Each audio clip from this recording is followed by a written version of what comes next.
Hello, America. Welcome to the Junto Podcast, where we promote the practical applications of critical thinking and bold creativity. I am your host, Edgar Mills. Thanks for joining us.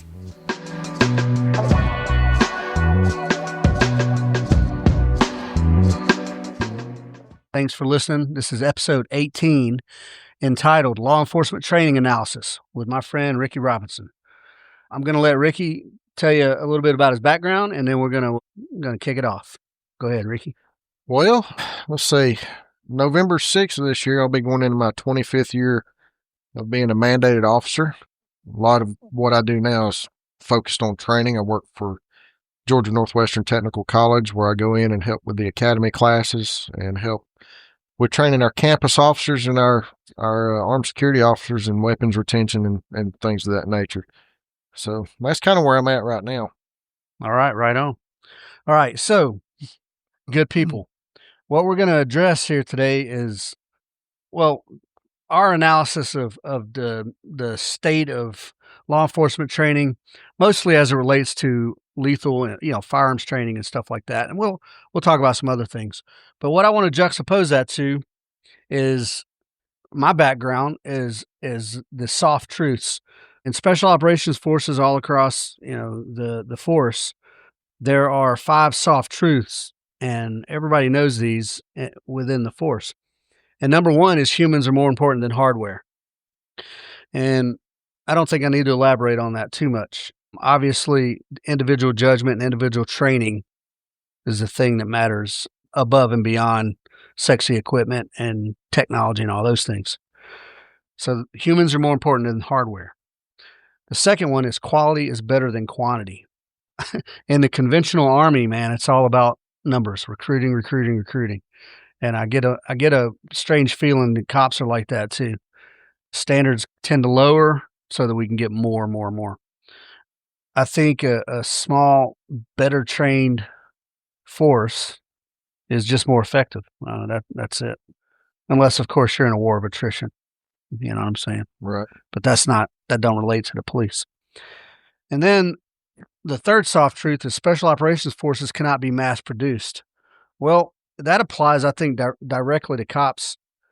Whenever you try to mass produce, churn out people, numbers, the standards hurt. The quality goes down. That's just it. That directly supports the second SOF truth. The fourth SOF truth, competent special operations forces cannot be created after emergency. It's too late. Yep. If you weren't prepared and you're not ready, it takes time to create well-trained dudes. That's all there is to it, or gals. And then finally, and this one was an addition and within the past 10 or 15 years, most special operations require non-SOF assistance. So read that as support and enablers. And in the special forces business, that means EOD personnel or additional intelligence personnel.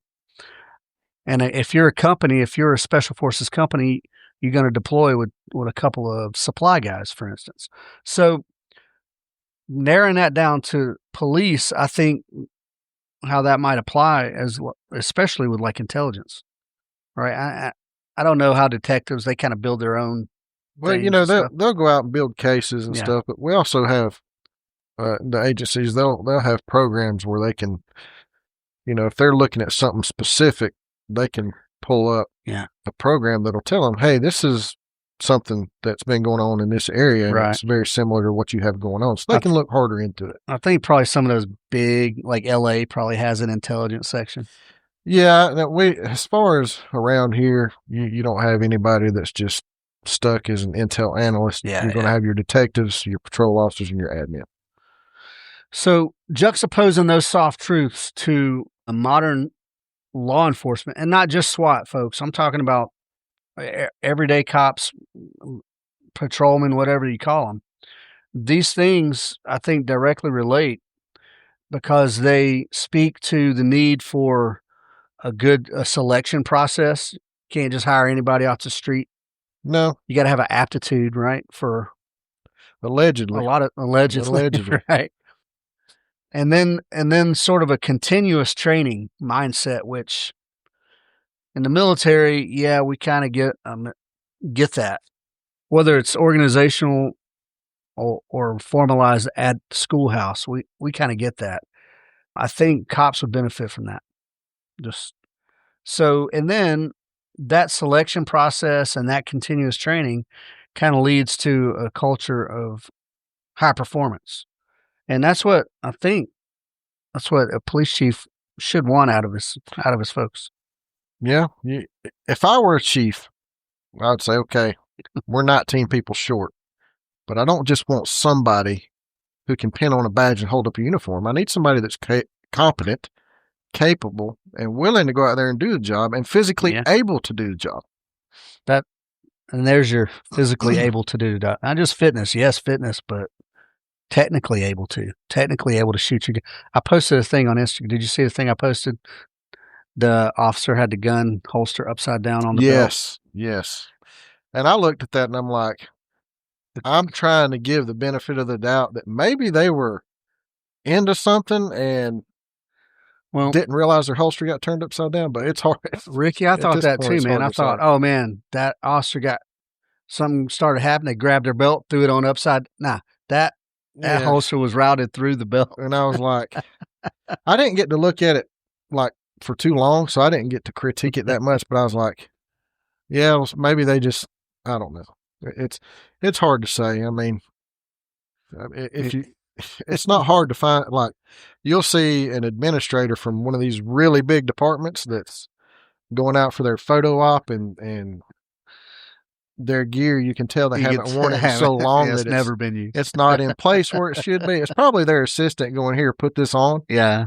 And they're so disconnected from where they're at in admin to what's happening out on the road. They can't even put the gear on right. Now look, we're kind of making fun of cops right now, but there was a photo that was on like the Navy Times or something.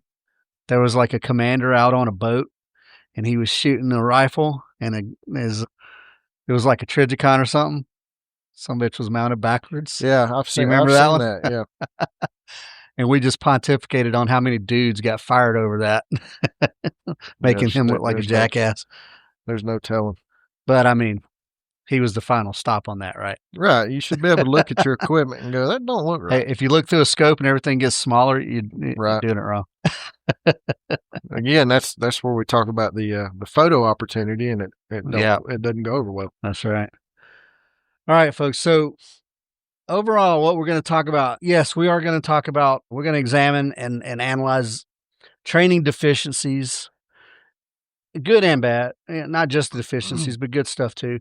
We're going to try to talk a little bit about some cultural attitudes, things that Ricky sees from his perspective, things I've seen from other cops that I know that he knows. And then we're going to try to offer some positive, actionable, reasonable solutions to the things that we come up with. Yep. So we'll jump into current training and standards. So you working at Northwest now, you're right there on the ground zero. Yeah. And you know, I go up and I'll teach Pitt and we've got a new class starting in a week or so. And you know, they'll send out the calendar. Where do you want to teach, or what can you help teach? And I pepper that thing. I try to teach everything I can. Mm-hmm. But with the new curriculum, now it's 809 hours. Now it's doubled. So you got 20 weeks, a little over 20 weeks. Some academies are a little bit longer, like Cobb County's will be a few weeks longer. Yeah. And you know, that's their departmental academy, and it's a really good one.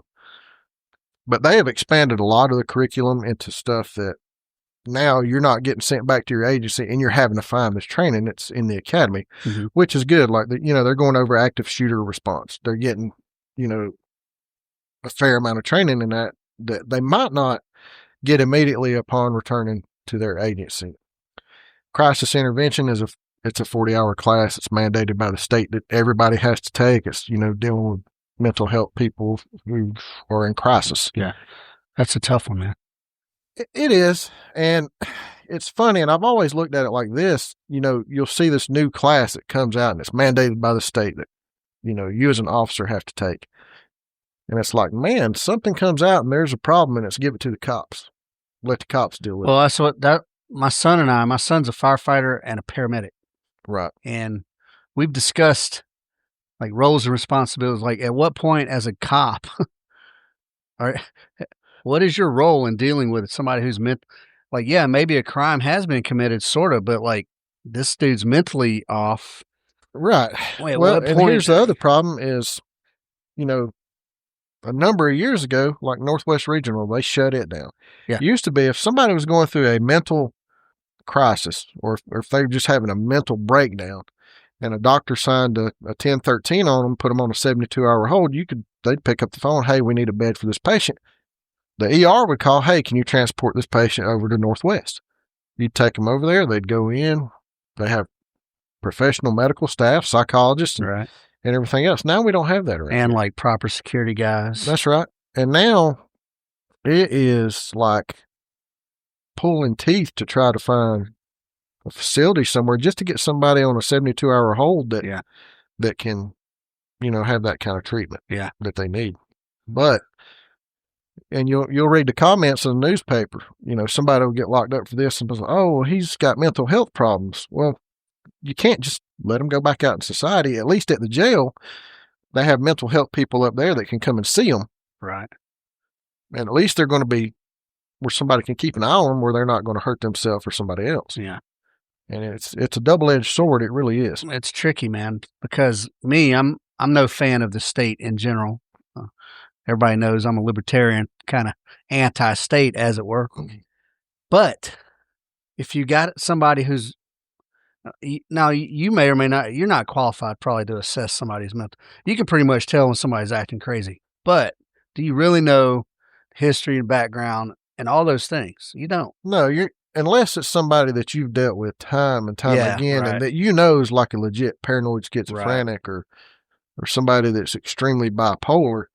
And there are those people out there that they may only want to talk to one officer that they've dealt with before, and that might be the only officer that can deal with it. Yeah. And if that officer ain't working, what do you do? You have to look at all your options.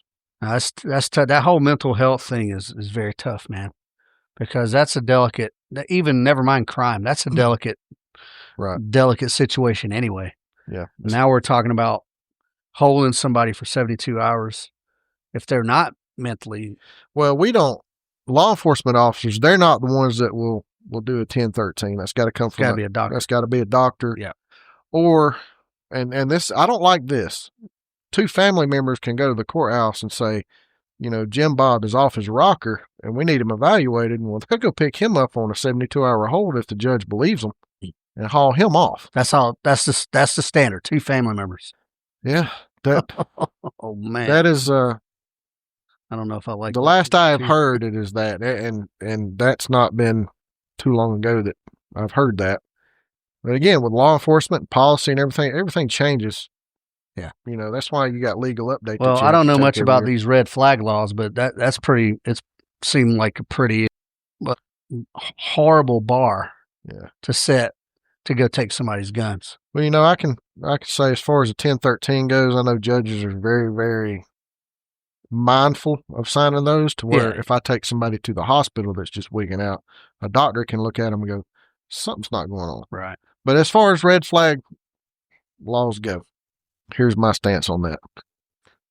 Somebody don't like you and they go tell somebody, hey, I'm scared. I'm scared of Edgar because, Edgar's this well-trained guy and he said something that I didn't like. And if somebody believes him, somebody's going to knock on your door. Well, I'm going to tell you this. Don't ask me to come to Edgar's house or anybody else's house and knock on the door and say, we need your guns because somebody's afraid of you or somebody thinks you're going to hurt yourself. Look, Ricky, that's kind of one of those halfway jokes I tell when I train with cops. Right. Like, hey, if you come around here, the first 4 guys are out of luck. Yeah, I mean, I get it. And there's not. But yeah, that's a bull crap standard. Let's get back on. Let's stay on track for current training and standards. So describe to me real quick, what does active shooter training look like in the academy? Well, it's all about how you respond to an active shooter, and it is not stand outside and wait. Right. No, you just hit the punchline for me. If you, I'm going to and say this. I hate to. I'm going to go ahead and throw him under the bus. Uvalde and that dude down in Florida that was listening to kids get killed. Right. It would take God Himself, right, to come down from the heavens and stop me from going and stopping somebody that's killing kids. Exactly. So here's my stance on that: is that if you ain't willing to run into that danger to save kids, you're in the wrong job. I agree with you. That's it. You shouldn't be a cop. I don't care what the Supreme Court's already stood on that. Well, I don't know about Supreme Court. District courts have said you, as a cop, don't have to put your life in danger to save someone else. When I worked for Rome PD, I went through active shooter, and we were on the range doing some drills. And I tell this story to everybody. I'm not going to say the dude's name. He's no longer in law enforcement. It's a really good thing. But everybody that knows me is going to know exactly who I'm talking about. This was somebody that had been at the city a lot longer than me, closing in on like 20 years. Yeah. And we were talking, and the instructor, John Walters, was the instructor at the time. And I don't mind saying his name because, he's a 100% sheepdog. He's going to do what it takes to get things done. He's retired now. Right. So. But he's like, look, if something happens over here at Rome High, and say somebody did, have a homemade bomb that went off, but now they're in there killing kids. Edgar, this officer at the time, said, those are not my kids. I'm not going in there. Oh, no. Well, and you'll have to forgive me or bleep it out. I looked right at him and I said, I will shoot you in the fucking back on my way in. Yeah. That's a shitty thing to say, and that alone probably pissed me off because I got kids in the school system. They don't go to Rome, but they're in the Floyd County school system. I'm like, you're a freaking coward. And that, does that warrant disciplinary action? I would definitely put his ass in the chair, though. I wouldn't. Well, he got fired, so. Oh, well, good. There we go. All right, fair enough. You don't need to be in this job, man. That's right. Golly. All right, so unless you're giving away some TTPs and you ain't supposed to, what are the recruits or the cadets? Is that what they're called? Just boots, rookies. What do you call them? Well, we just call them students, really. Students. Oh man. Okay, we can't haze. It's a lot, It's a lot different now from where it used to be a paramilitary police academy to where now it's not. Well, I noticed that there are several, like yours is at a college. Mm-hmm. My son, who's a firefighter now, he went to a police academy in Florida, and it was like Hillsborough State College. When I went to the police academy, it was in Cave Spring, Georgia, at the Georgia School for the Deaf. They give them a couple classrooms down there. Yeah. And, that's where he's at. And, been a long time. But you have, like Cobb County, they have their own. Yeah. Then you have regional police academies that JIPSTIC, the Georgia Public Safety Training Center, have throughout the state. And then you'll have, like Georgia Northwestern, they have their own academy. And when the students come through that academy, and a lot of them, I don't say a lot of them, some of them, usually 2 or 3 a class, will pay their way through the academy, and the rest of them are being sent there by their agency. Sponsored, by an agency. And when they're done, they get so many hours toward an associate's degree. Yep. So that's another benefit of that. No, that's good. As far how that goes, it's kind of irrelevant to me is where they were training.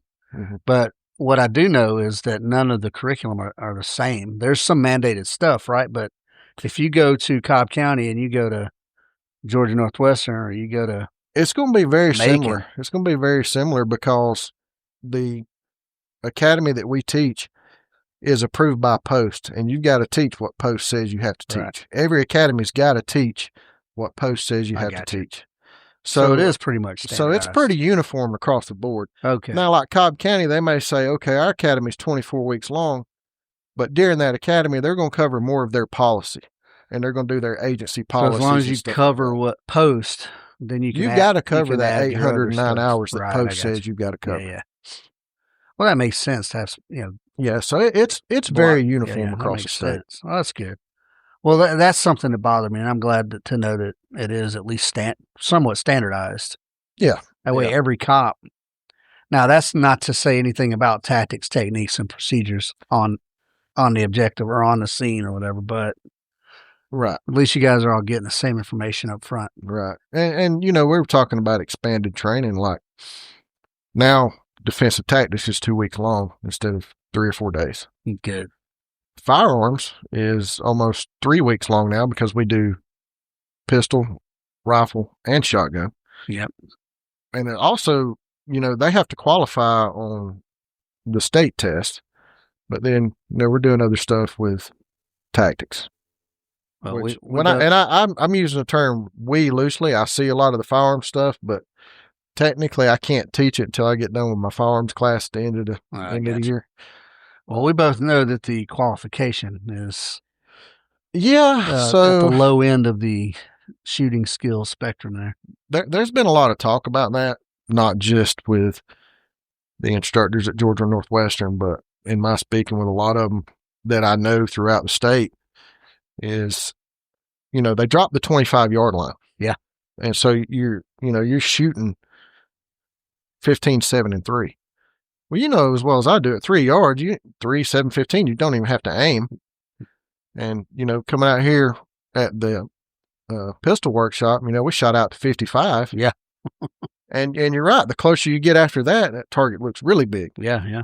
So, and what's being found is that you're having people who are not very strong shooters who are eking by and making that 80% to qualify when, if you put the 25 in there and they got to shoot 6 rounds from 25, they're going to drop those rounds. Yeah.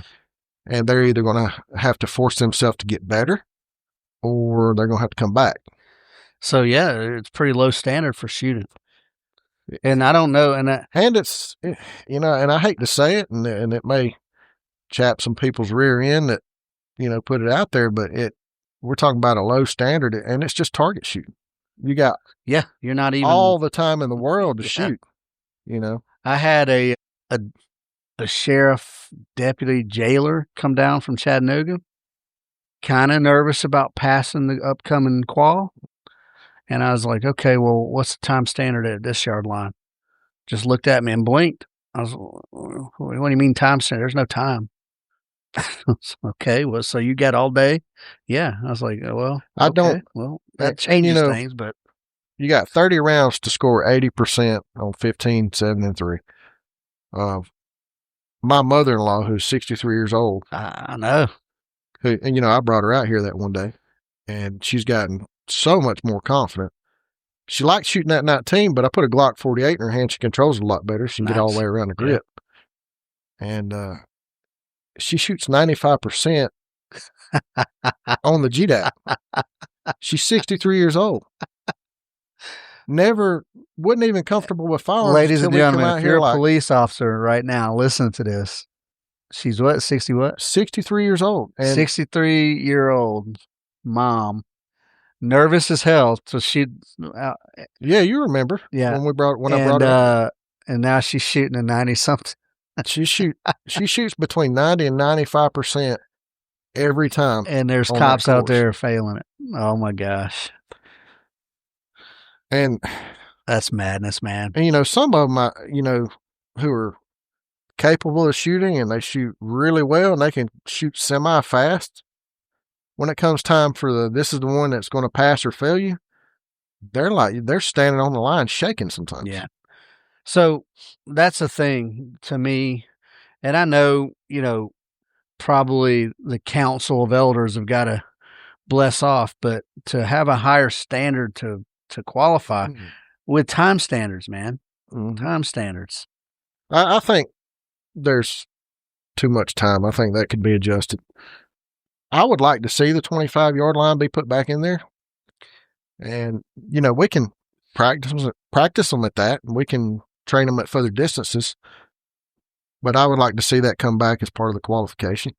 Yeah, for sure. And I think with, in my talking to other people, I think with what we're seeing, I think it'll probably come back. I don't know when, hopefully sooner than later.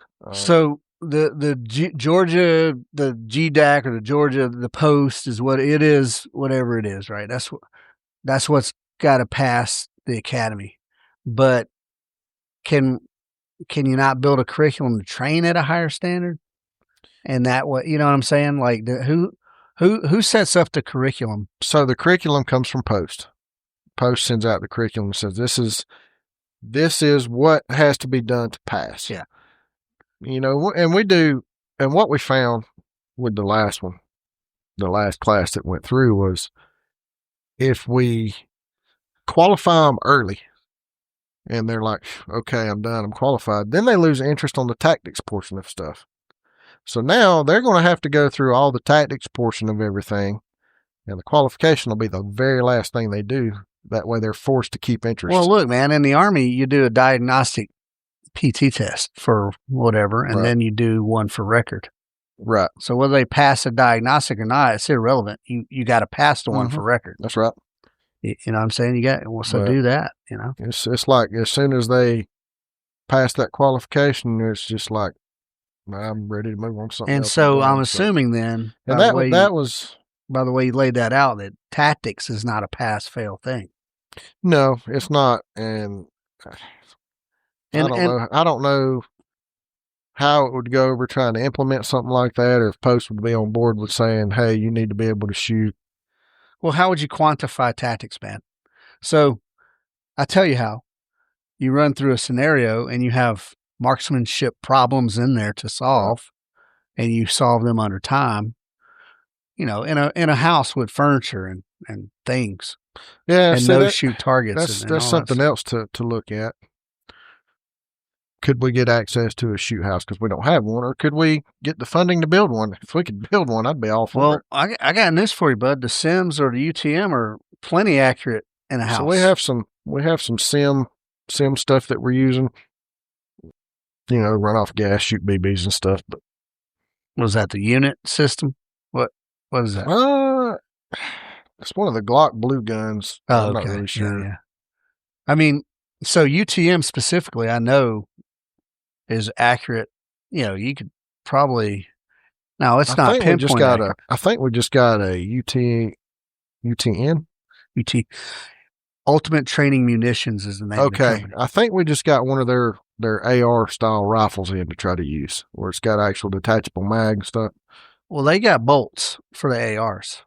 All you got to do is take your bolt out. Okay, so it's a totally different. So that might be simunition you're talking about. Well, I'll find out exactly what it is that way. I mean, Glock has guns too. That I think only law enforcement can purchase those. In fact, well, not in fact. I think.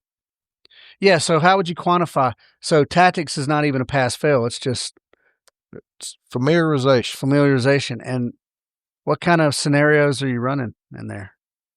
We hadn't really been there too much for that. Like I said, I get to see the aftermath and get to go over the critiques and stuff, but because I'm not an instructor in that, I don't get to be out on the range and see exactly what's going on with that. That's interesting, man.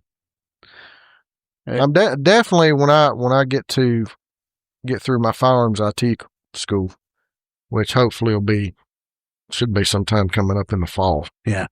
And I get to see more of that, you know, we can go over that, and hopefully it's something I have confidence in what the guys up there now are doing. I mean, they're very competent instructors. So I have confidence that they're running them through real world type stuff, because they do get to use the blue guns and run scenarios wearing their face shields and stuff. Right. I do know they're doing that. And well, that's good. And I want to say, I think they're setting up something in the bay, because it looked like when I was down there last time that they had some stuff set up so they could run some stuff in a big open bay. Yeah. But, you know, and that's better than not doing anything. Of course, we got like the fire tower down in the bottom that I think they've probably used. Well, I think the Northwest, the campus that got shut down, we were using that for training for a while, but I think they're starting to. Georgia Regional, the mental hospital? Yeah. I did a couple courses in there. I did some with cops. I did some with some cops from out of town. Mm-hmm. I did one of my own courses in there. Yeah, I'm not sure what That place what all they have planned. It's awesome training. Yeah. They're going to turn it into an office park or a industrial park. Mm. But right now, as it is, man, so much training opportunity. Right. Because there's houses on the outskirts that are all normal. Mm-hmm. I mean, they're old houses, but they're still houses. Yeah, I think there used to be staff housing back in the 80s. Yeah. Not sure about 90s and beyond. Well, those houses look like they were built in the 50s. Yeah. Those look like 50s houses to Right. me. Great training area, man. If I had millions of dollars, I would have bought the place and turned it into a daggum training area. I wanted to so bad. Right, but I mean, between me and you and the listeners, if I had millions of dollars, I'm going to turn into a magician and disappear. All right, so active shooter. I still want to know what the active shooter training looks like. And what are they teaching these guys? Are they saying, look, just go find the shooter and kill him? Are they saying, you're under no legal obligation to go into... No, it's a little bit more blunt than that. It's more like, you need to go and find this person. And you need to stop what's going on. Yeah. And you're probably going to have to step over a dead body on the way or somebody asking for you to help. And you got to ignore them. I used to train with St. Petersburg SWAT team down in Florida. And they had access to, after hours, they had access to there's the big mall down there in St. Petersburg. So after they closed, we'd go in and train at night. Yeah. And the question was, hey, Edgar, what would you do? How would you do a mall? I was like, well, I would take a battalion of infantrymen. And they were like, well, I mean, active shooter in the mall. I was like, that's a tactical nightmare. Right. But you got to go toward the gunshots. That's all you can do. Right. I mean, watch your... The very first thing you should do is be going for those while keeping your head on a swivel. Well, yeah, and hopefully, if you're the only dude going into a mall, you got to at least get close enough to the shooter. You know what I mean? Yeah. But that's easier said than done. I know it's a crazy setup, but two guys, that's all you need, man. You can cover each other's movement. Yeah, you got to be on the job. Right. Cover those dead spaces. Cover the corner. Whatever. Yeah. And get to where it's going. Yeah, I mean, but there's no magic bullet for that to train on, is what I'm saying. Right. Like, every scenario is going to be different, man. Yeah, and that, even when I'm teaching people, like, I'll do weapons retention and ground fighting with our people, and I try to stress to them, like, it's all circumstantial, and every circumstance is different. Every single one. It's you never know. It's like playing chess, but it's a different chess game every time you walk into a different room. Yep. That's it. It's different every time. So that's one of the reasons why I stress marksmanship so hard. Absolutely. Because the problem, ultimately, if it's active shooter, it's a shooting problem to be solved. Yeah. You got to get there safely. I'm 100% in agreement with you. And, how do we... you have such a short amount of time, even though we have more time now for firearms than we did have, it's still a relatively short amount of time to try to get folks where they need to be. I would love to see what Post does with 3 weeks of firearms training, because 3 weeks is, it's short, but man, it's a lot of time. And if you work that right, you can get all the stuff. Do you need as much training on a shotgun? I mean, what do you guys use shotguns for? Just the shotgun is not like, you're not going to be teaching them how to breach doors with a shotgun. So you guys, you don't breach with them. You use them. Do you use slug, or is that for like non-lethal? No, you would, it would be for buckshot, slug, buckshot type thing. The thing with less lethal stuff, like if you had beanbag rounds, you got to go to a certification for that, for the state. You can't just say, here, Edgar, here's these 3 beanbag rounds. We're going to go in here and you use them first. You got to have a certification for it. If you trained on a shotgun, it ain't that good enough. You would think, but you got to be certified on this less lethal stuff. That's like my argument with the taser when they first went to tasers. It's like, well, you got to get hit with a taser to carry it. You need to know what it feels like. I'm like, you know what? I don't have to stick my hand in a damn fire to know it's hot. Yeah. I don't have to get shot with an Yeah. M9. And It's a no. I still took my taser ride, but at the same time, I still argued against it. Nah, I got the old taser. Yeah, whatever, man. It sucks. And we don't. It's like OC spray is not done in the academy anymore. If you want your officer certified with OC spray and taser, you do that when they get back to your agency. Because the academy don't want to deal with it. I don't think it was the academy. I'm not really sure who made that decision. But I was like, so pretty much every department has OC. Is that right? Every guy, a taser, firearm, and then some may or may not have an AR-15 in the trunk. it depends on the department. Yeah. You got some more well-funded departments and some that are not so well-funded. Right. I know some that they get like a little stipend. Well, not stipend. Well, you but get like a uniform allowance. You get a little allowance to go buy a gun, but it's only like. Well, no, it's not really specific coming out for with a gun. Palmetto arms. It's more for, you get X amount of dollars for a uniform allowance during the year. And if you don't want to buy a uniform or replace your uniform stuff, and there may be some agencies that say if you have this left over, you can use it to purchase a backup or something like that. I know the AR that I used on the road was my personal one. Yeah. I carried it for 15 years. It's in my gun safe at home. That's crazy. It's crazy that, it's money. I get that. And I had a shotgun before that, but I had to beg to get the shotgun. And there's like, well, we got to have somebody turn one in first. I'm like, why don't y'all just buy some more? It's not in the budget. I'm like, come on. So in the scope of police work, though, the shotgun's used in the same capacity as a rifle or whatever. It's just a defensive firearm you just happen to be less capacity. Which you get the attention of a crowd if you get out and rack a shotgun and you need to. No, that's true, man. But I'd rather have I'm a capacity man. I'd rather have the range and capacity. And I don't subscribe to the buckshot slug business. It's fucking either go buckshot, that'll kill people. But I hear these NRA dudes talking about, well, you put birdshot in your first load and then you have, nah, man. I'm not putting birdshot in anything, but well, we won't scare him. No, that ain't what you want to do. If you're scared enough to shoot somebody, you need to be like do the job. Yeah. So shotguns are weird because they're very versatile. They don't get trained to the extent of the versatility. No, they don't. And it's like your sidearm is your primary, so we're going to train more with it. Yeah. Then we'll train with your rifle, and then we'll train with your shotgun. Yeah. And as far as the academy goes, as far as what Post has put out, they've done a really good job at expanding the curriculum and getting more training out there. Yeah.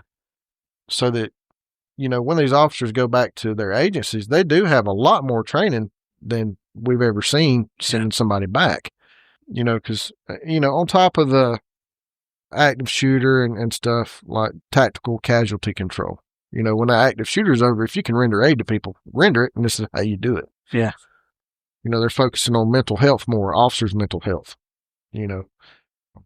which is in the academy? Yeah. There's officer resiliency course that they go through. And it does address, the mental and emotional toll that you can get out of law enforcement. I'm just to give you an example. I started with the county when I was 19. Yeah. I was on the road by the time I was 20. The first murder I was ever involved in was it was 2 months before my 21st birthday, and it's a 14-month-old kid. Yeah. And I had this kid that's dying in my arms. I didn't know what to do. Right. Handed him off to firemen. Didn't know it was a murder to begin with. Come to find out later that the kid's aunt had thrown him up against the wall. Yeah. Blunt force trauma to his brain and stuff is what killed him. But that's one of those things. Something you really, it's like, okay. Well, look, man. Let me just look at this from what I think is practical. Like that's tough, but that's sort of an after the fact sort of care. Right. I think they need to focus on the aftercare. And I think in the academy, yes, you're going to see gruesome shit. Yeah, that's kind of the basis of hey, you're going to see this stuff, and then if you keep if something's bothering you, you definitely want to talk to somebody, and this is stuff like nobody was telling you that back when I first started. Hey, you need to talk to somebody. Right. I got you. And so just making officers aware and the academy of the resources available. Right. Yeah. How long is that block of instruction? I'm not really sure exactly the whole time frame. I mean, like if it's more than a few hours, I don't think it's not like a week long or a day long. Right. It's not a very long. Yeah. Very long course, and now, it's one thing they're covering extremist groups and stuff to look for. So I can see that. And I can I see think intelligent, like that kind of. Right. Yeah, I can see that. I think I had mentioned this to you in the past, something that I said, hey, we'll talk about this, is when Homeland Security locked up the dude over here in Rome at the Islamist Center of Rome for financially aiding terrorists. And I didn't know it till after the fact. Yeah. Nobody had said anything. And I put this out on our chat log. I said, hey, if y'all didn't know this, take a look at this. And I made one comment that said, the apple don't fall far from the tree. Uh-oh. My captain read that and he said, you insensitive son of a bitch. Then my phone started ringing. He said, I need to see you at the station. Oh, man. I went in his office and I'm like, hey, what's going on, Cap? He's like, you need to be very, very careful what you say on chat because it's public record and everybody can read it. And I'm like, what are you talking about? And he said, right here where you said the apple don't fall from the tree. I'm like, well, yeah, it doesn't. He's like, you know. Prove me wrong. Right. And I'm like, and when I left, I was like, did that really happen? Did he just get on? Oh, man. Yeah, it happened. It did. Yeah. Yeah. And I'm like, okay. That could be like 2010, 11. Still, that'll be twisted in every which way. But, that's one of those things. Like, I want my road dogs to be aware of this. And if you see something, if you're going by there, I'm not saying go and sit there and no, but that's a higher level thing. Like, that's a higher level of like intelligence gathering that and it may be outside the purview of a street cop. How do you know how this guy moves money around? Like, yeah, and you don't. But right, the fact that somebody is aiding terrorism from there. But if somebody else knows that, they should. Now you can kind of see, just take a look around. You never know. Yeah. Now that's sort of an ambiguous one, man, because that's like the guy's probably upstanding citizen otherwise. You know what I'm saying? Yeah, maybe. Yeah. And he happens to be a financier. There. Yeah. Because on the big terror, like, there's financiers living all over Europe and Scandinavia and everywhere else who drive nice cars, dress nice. They're not. Yeah, they're not out there making IEDs and stuff. Right. They don't walk around with their S vest on or whatever. And yeah, so that's a higher level of intelligence gathering. It's good. It would be good to let you guys know what's going on, but not see the report 4 months later. It's like, oh, we got this guy sitting here. And now, if they were moving guns in and out of there, that's a whole nother thing. Well, see, that was kind of my thing. Like, look and see what's going on, because you see somebody taking in a bunch of crates in there for some reason. Maybe I don't know. Maybe worth looking at. But that's like a couple years ago when them knuckleheads got locked up for plotting whatever. You didn't know about that around here, did you? And what were they plotting? They were like sacrificing a goat, and they were like some of these crazy. I didn't hear about that one. Yeah, they. What was the charges, like animal cruelty? No, like they were like legitimately planning on going and assassinating people and stuff. Like they had an undercover guy. Like teenagers, or was it like a sort of a group, like a organized group? I lost my train of thought on it, but it was very interesting. Madness. So, all right. So back to the academy. So we got 3 weeks of firearms training. We got some active shooter response training of some sort. Yep. And then we got all the stuff you could do online at home training, like resources and things like that. And you said defensive tactics was longer. Yeah, it's significantly longer now. I think when I went through, I had 3 days of a couple scenarios and a couple pressure points. And what I found out in the long run is those pressure points are fine motor skills, and you can't always get those. Oh man, and it's a rarity to get yeah, one. madness. And now it's what, it's 3? How long? 2 weeks. 2 weeks. Damn, that's pretty good. 2 So weeks. for those of you that don't know, defensive tactics is essentially fighting, but subduing folks, cuffing folks, defending yourself, like literal fighting, ground fighting, standing, all that stuff. I guess you use batons as well. Yeah, they get the ASP training and, ASP, yeah, and stuff like that. A lot of hands-on, how to take down and control somebody. Yeah. No, that's good. See, that's worth extending. So the things I think are important are the things to where you could end someone's life or where your life could be ended. Right.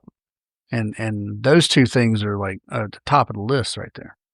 Who even if all we had to do was teach them how to drive and driving, yeah, for sure, driving, and teach them how to shoot and teach them law, and that's all we had to spend time on, that'd be awesome. But we got to cover these other requirements too. Yeah, that's what I'm saying. The other requirements. At some point, you got to examine the priorities and the how important is this, and then you do. In the Army, we have the composite risk management. Mm-hmm. Yeah, you weigh. It's for operations, for training, whatever it is. You got to do a risk management. You got to weigh the likelihood of something versus the severity of that thing happening. Mm-hmm. You know what I'm saying? So if it's highly likely to happen, and if it does happen, it's very severe. Guess who ain't going to sign your, CONOP, your commanders, and be like, no, right, fix all this. So when you're training new recruits and you're spending time sitting in a classroom talking about the resources available in case your feelings get hurt, like that's an after the fact thing to me. So they probably don't take as much time as I'm making out here. No. So it doesn't. If you got 3 weeks of firearms and 2 weeks of defensive tactics, I mean, that gives you what, another week and a half or so. So, driving probably. Yeah, we got to do emergency vehicle operations, and that's where they have to go through a cone course and show driving proficiency and stuff. But the cone course, we're teaching them the cone course. They're going to know where they're supposed how to drive it by the time they're done, because they're going to do it repetitively. And these chiefs and sheriffs are sending their people down there so that when they come back, they are mandated officers, so they're going to want that repetition so that they can pass. That's like when we do the GDAC. It's repetition after repetition after repetition until you can shoot it and you're not going to miss. But essentially, you're teaching the test. You're not teaching the skill. Yeah. That's right. Yep. Now, I'll say when we do the pit, and I'm gonna backtrack a little bit on the pit, is when you're teaching them how to pit, you are teaching a skill. Yeah. If you don't do that right, it's going to hurt. No, it's nuanced. It's going to hurt. Yeah. Should the pit maneuver be in the academy? Absolutely not. No? No. Hell no. You got these folks coming in there who have no life experience. Yeah. This might be their first job. I mean, you'll have the one or two unicorns in class. It's like this real high speed dude. He's 35 or 40. He's, been in the military most of the time. He's real disciplined. He's paying attention to what's going on. And, he can handle a certain level of stress, and he can handle an adrenaline dump. But you have people who literally have never been in a fist fight, that their dream is to become a law enforcement officer.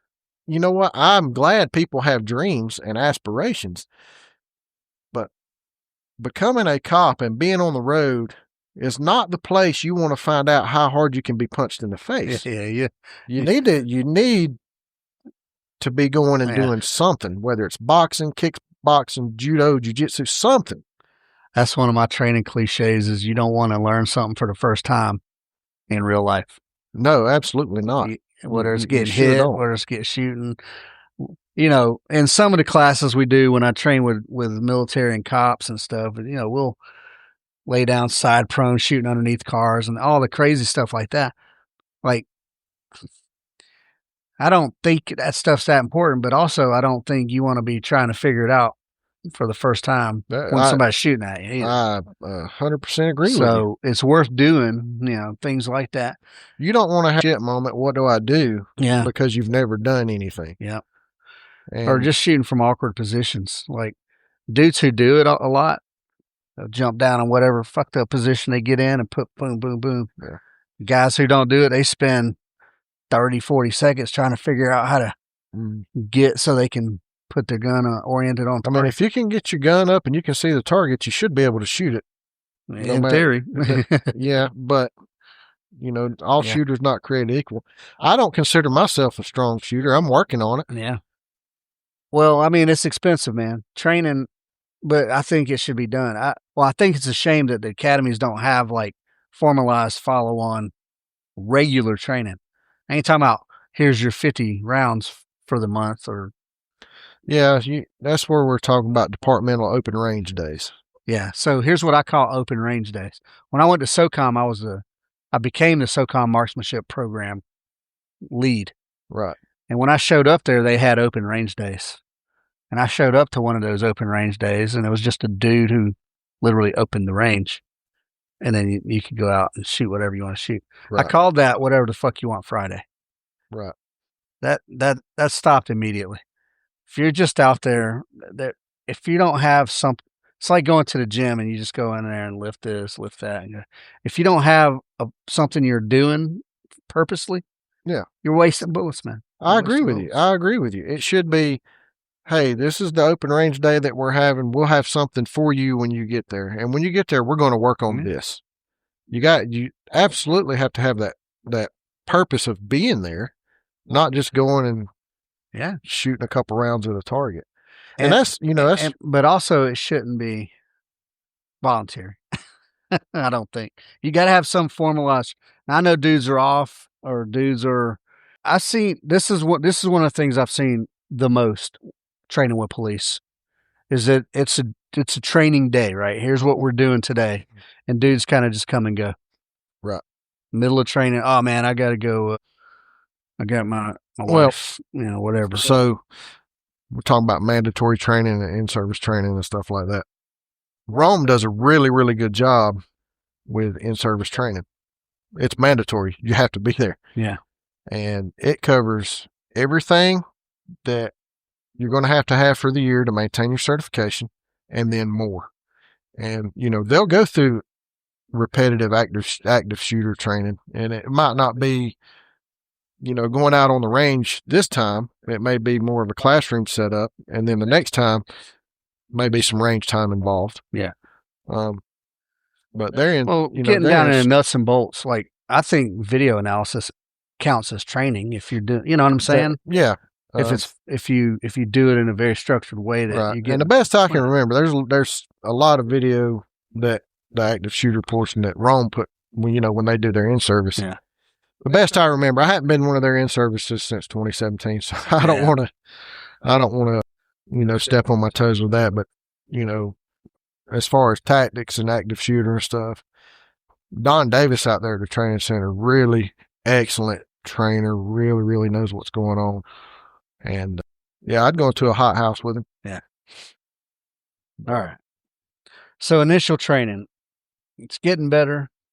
It's gotten a lot better. I think the standards are weak. Like the qualifications. Qualification standards. That's what I'm harping on the most. Could use some improvement. No argument with me there. I agree with you. I think it should be very difficult. Yeah. And I don't think 80% should be. I'd like to say, hey, you got to shoot 100%.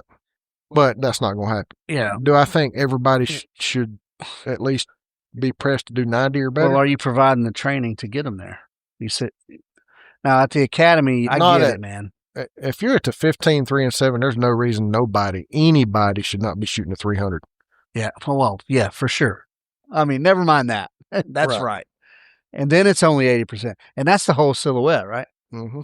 Oh, man. Yeah, that's madness. Well, I mean, there's, you've got the center, let's talk like an IPSC target, like the A zone. Yeah, and then you have like the B zone. Oh, I thought it was just scored silhouette. So you got points for. Yeah, there's you'll see there's little dash marks that Yeah. It's like this is your primary Yeah. zone where you score your most of your points, and then you know the further you go out, you lose points. If you're in the green, it's just a Okay. zero. So it's similar to So there's some. it's similar to IPSC or something like that. Then where there's I didn't remember there being scored zones on their target. Well, that's at least they got that, but 80%, yeah, still. Oh man. Yeah, and like I said, there's no reason on that 15, 3, and 7 that anybody should be shooting less than 100%. So I'm gonna throw some. Now some of these are kind of oldish numbers, but this is and from 1998 to 2006, NYPD and all the gunfights in that time period, those jokers had an 18% hit rate. Yeah, that's an 18%. We just said, it should be higher than 80%. 18% hit rate. Mm-hmm.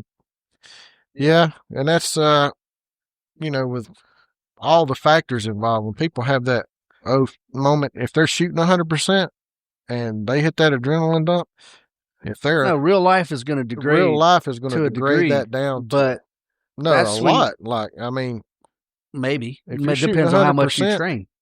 If you're but I'm like just throwing this out there. If you're like the everyday dude that goes and shoots the GDAC and you shoot 100%, you can expect. That don't mean anything. Yes, that don't mean anything. You can in real life you're going to be shooting like 40%. Nah, if you're shooting 100% on that, it don't mean shit. If you have a higher standard and you're shooting 100% on that, yeah, variables are going to come into play, and there's going to be you're dealing with more variables. That don't mean 18% is not acceptable. That means you just determine whether or not to take that shot, right, in the moment, no matter how much adrenaline or whatever. And I've had cops go, Edgar, you don't understand under stress. No, I'm not going to say that. I know your background, but I get it. But you can train that too, man. You can't completely. Well, that's what we do out here when we're training against the clock. You know, we're adding that little bit of stress. That's a little bit of stress. I'm a fan. Now, I don't know if all the high-end firearms trainers I'm a fan of UTM and force on force because that's where you can replicate. You can throw in variables and people have to react. Right. And, you know, it hurts enough that you're getting lessons learned out of it. Yeah, it's going to get your attention, but it's not going to. Especially if you get caught short not bringing your cup to training. Mm-hmm. But that's one way to test those tactics under stress because you get a little amped up, even though you know it's blue guns. You still a little amped up, you know. Well, I look at it like this: when I get the blue guns, like I want to be the winner anyway. So you want to win. That's right. I want to win, and I don't want to win. And I mean, well, look, man. Even in real life, I don't want to win and be carrying a bullet with me. No, I don't want to be. You want to win. I want to win. That's it. That's right. I mean. I tell people this all the time. Functionally speaking, everyday carry competition or action shooting and combat shooting or whatever you want to call it is functionally all the same. And everything has in USPSA you're not up on, you don't get the clout. The other ones, that's it. Yeah. Right? You don't go home, or you catch some pillow, or you get put in a wheelchair for the rest of your life. Yep. So how people don't take it more seriously is just freaking beyond me. Well, some of the same guys I know. Yeah. They get out there and they're spending their own money, buying their own ammo. Yeah. And man, I wish departments would be like, here, take. And I get it, budget money. It's always going to be about money. Yeah, here's your 300 rounds. If you're going to go shoot with Edgar and you're going to pay him to shoot, we're going to pay for your ammo. They should do that. They should do that. I know one department that does, but I'm not going to say it out loud. Everybody be applying to that. Yeah. Well, but even 300. See, that's another thing that non-shooters don't understand, the amount of bullets you shoot. Yeah, and when you're buying, even if you're buying, decent range ammo out of pocket, you're looking, $15 to $18 a box for 50 rounds. And you're going to burn through 50 rounds in 10 I'm going to minutes. plug Southern Munitions. I get remanufactured ammo from them, 1,000 rounds for 190 something bucks. Dude, that's awesome. And that's where I get my ammo from. And I go through 1,000 rounds and well, I know I've seen you shooting out here, and I never did pay attention to what kind of ammo you got, and it's not like you're having malfunctions or stovepiping with it. It's good ammo. I've had bad batches from them before. Hey man, to work on your daggum clear malfunction and keep moving. You know what I'm saying? People get bedazzled when I'm shooting the drill. I'm trying to demonstrate, and then I just have a light strike unbeknownst to me, and I just pop it and keep going. They're like, oh man, you did that so fast. Yeah, no shit, because that's the game, right? Stay in the fight and all that stuff. I hate when people have malfunction and look at me. Oh, look at their gun. Slap, right, pull, keep moving. Yep. So even light strikes, whatever, man. Quality ammo. Yeah, you can get 1,000 rounds for 190 something bucks. Yeah, I mean that's pretty serious. That's pretty good. Let's see. I still want to rip a little bit. Dallas, from 2003 to 2017, hit rate 35%.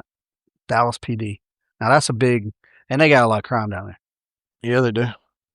FBI statistics in 2023. FBI statistics of 810 fatal officer-involved shootings incidents.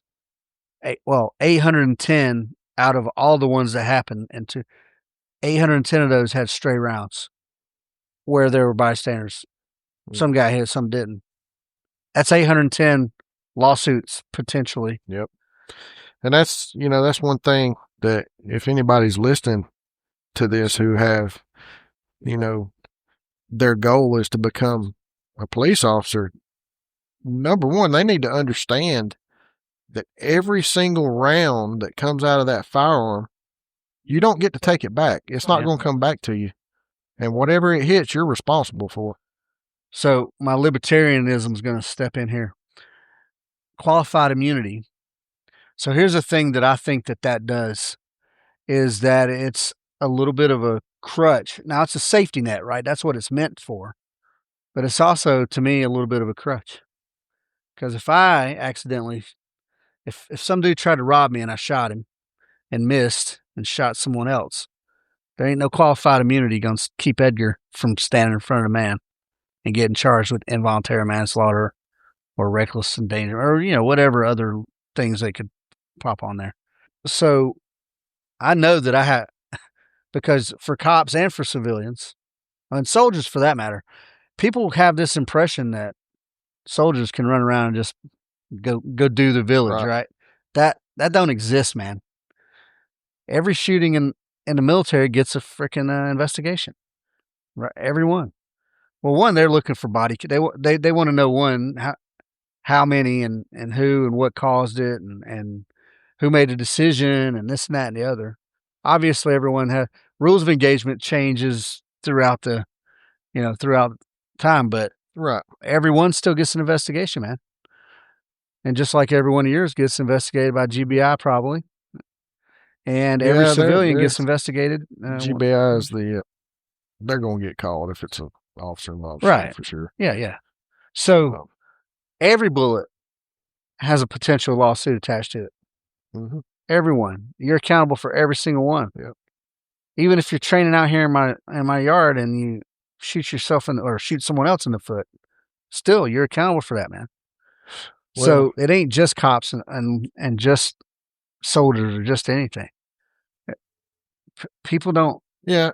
And, qualified immunity, it was meant for, this officer's doing this in good faith. He's not being neglectful. He's not doing anything intentionally. Yeah. I get it. And sometimes when I hear people talk about that, you can tell the people that know what they're talking about. And then you can tell the people it's like, oh, well, he shouldn't be able to not do A, B, or C. If he's in the right, I get it. If he's just being neglectful or he's just a criminal himself, right, he's not getting qualified immunity. Well, reputation goes a long way probably with that. History, work history.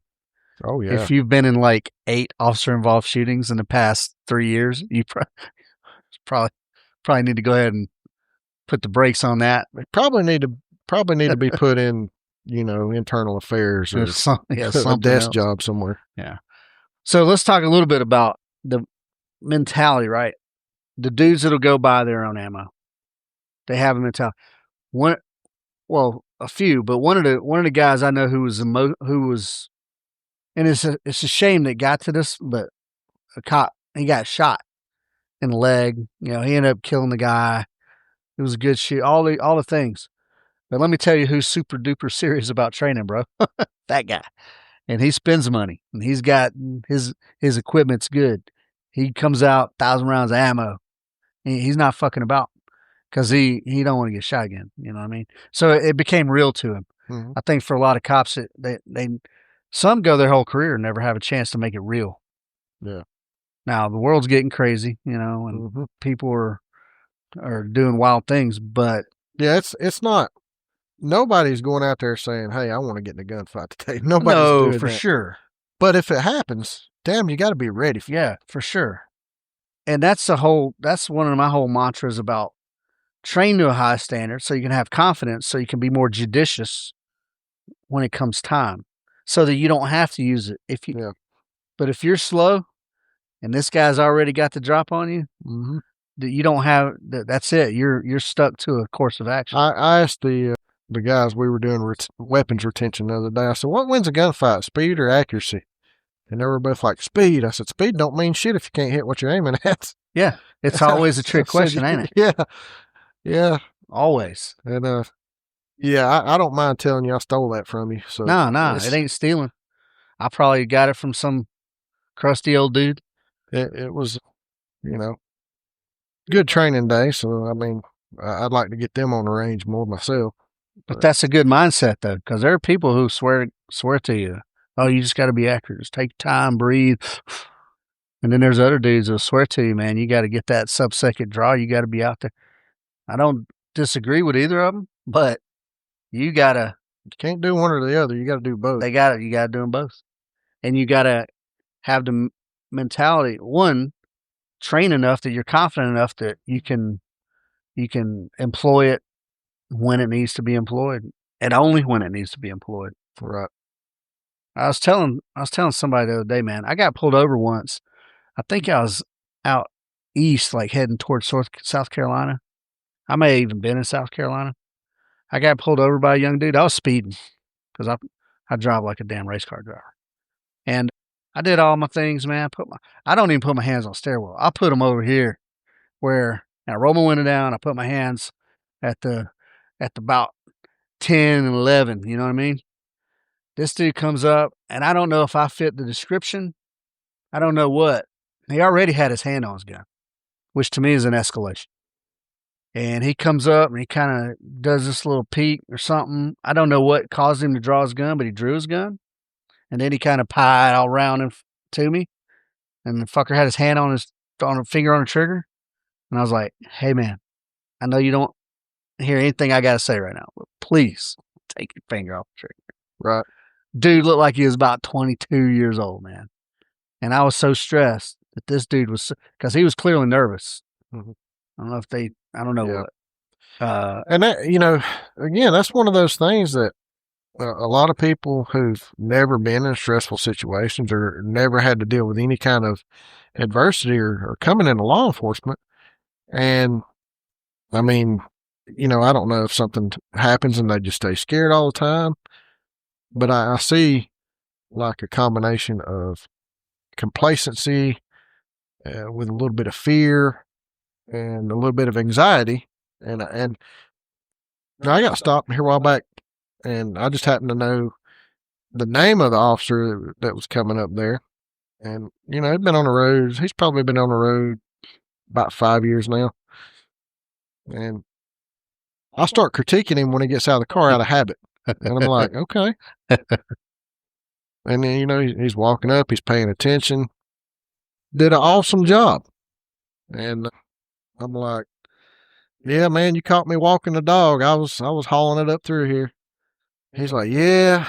He said, "Yeah, you were." He said, "Where you headed to?" I'm like, "I got a call about a snake in a pool. I'm going to go get a snake out of a pool." He said, "Is it your pool?" I said, "No, if it's my pool, I'd be in it." It was hot that day, And did a really good job. But then there's been a couple times that I've pulled over when I've seen an officer like up on 53, whether it be coming in the city or going out of the city.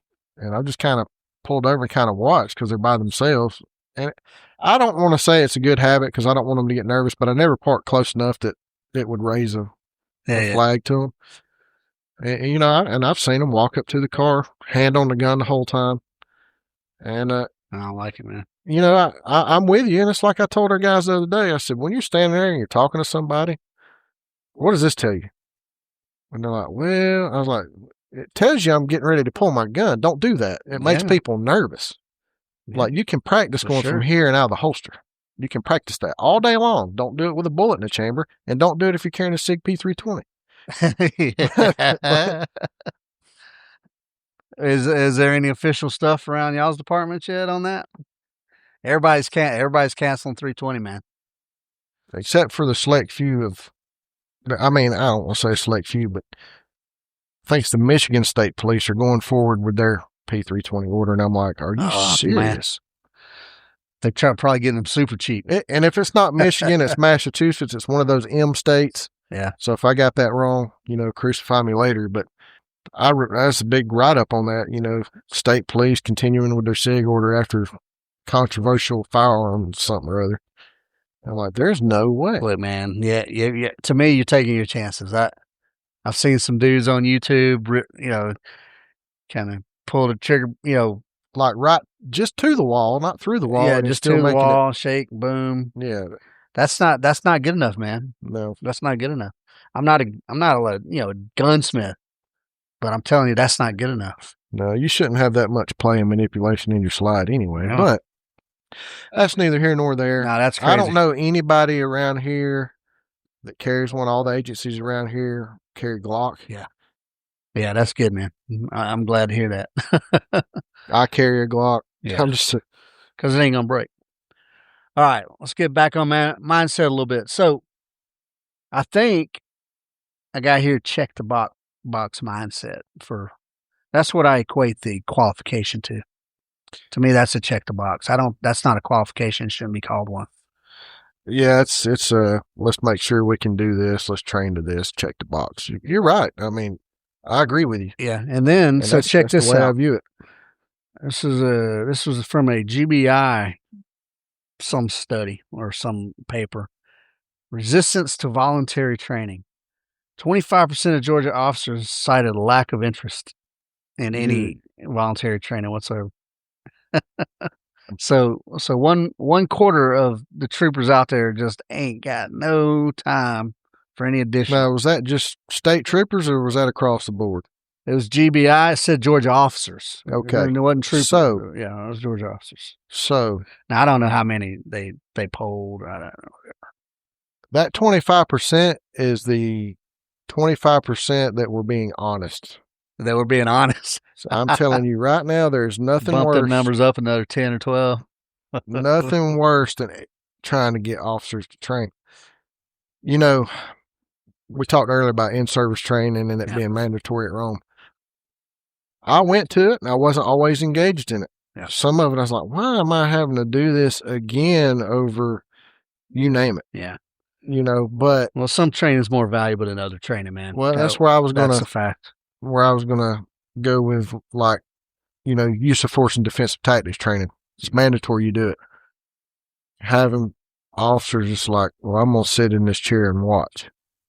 It's mandatory that they be there. Well, it's got to be mandatory that they do something as well. And it shouldn't just be your patrol officers just wanting to do it. And you hear so many complaints.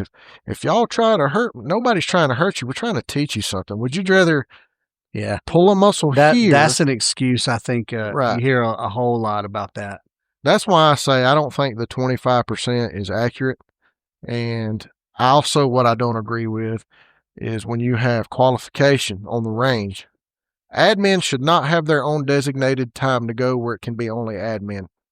Admin should be setting an example for everybody else.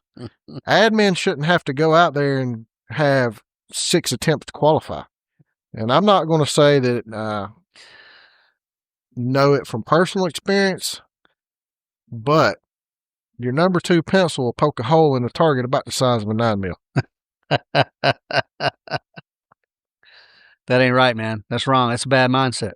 especially from a leadership, admin. Well, they're not all created equal. And we can talk yeah. about that when we get to it. And then and then I got another note here about some cops.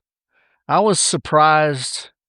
I trained with a SWAT team, and there was a core group of dudes that were shit hot. They trained on their own. They cared. They were in it to win it. And then there was a lot of them that weren't even like gun guys. They were like almost anti-gun. They were on a SWAT team for a little extra pay or a little more clout or something.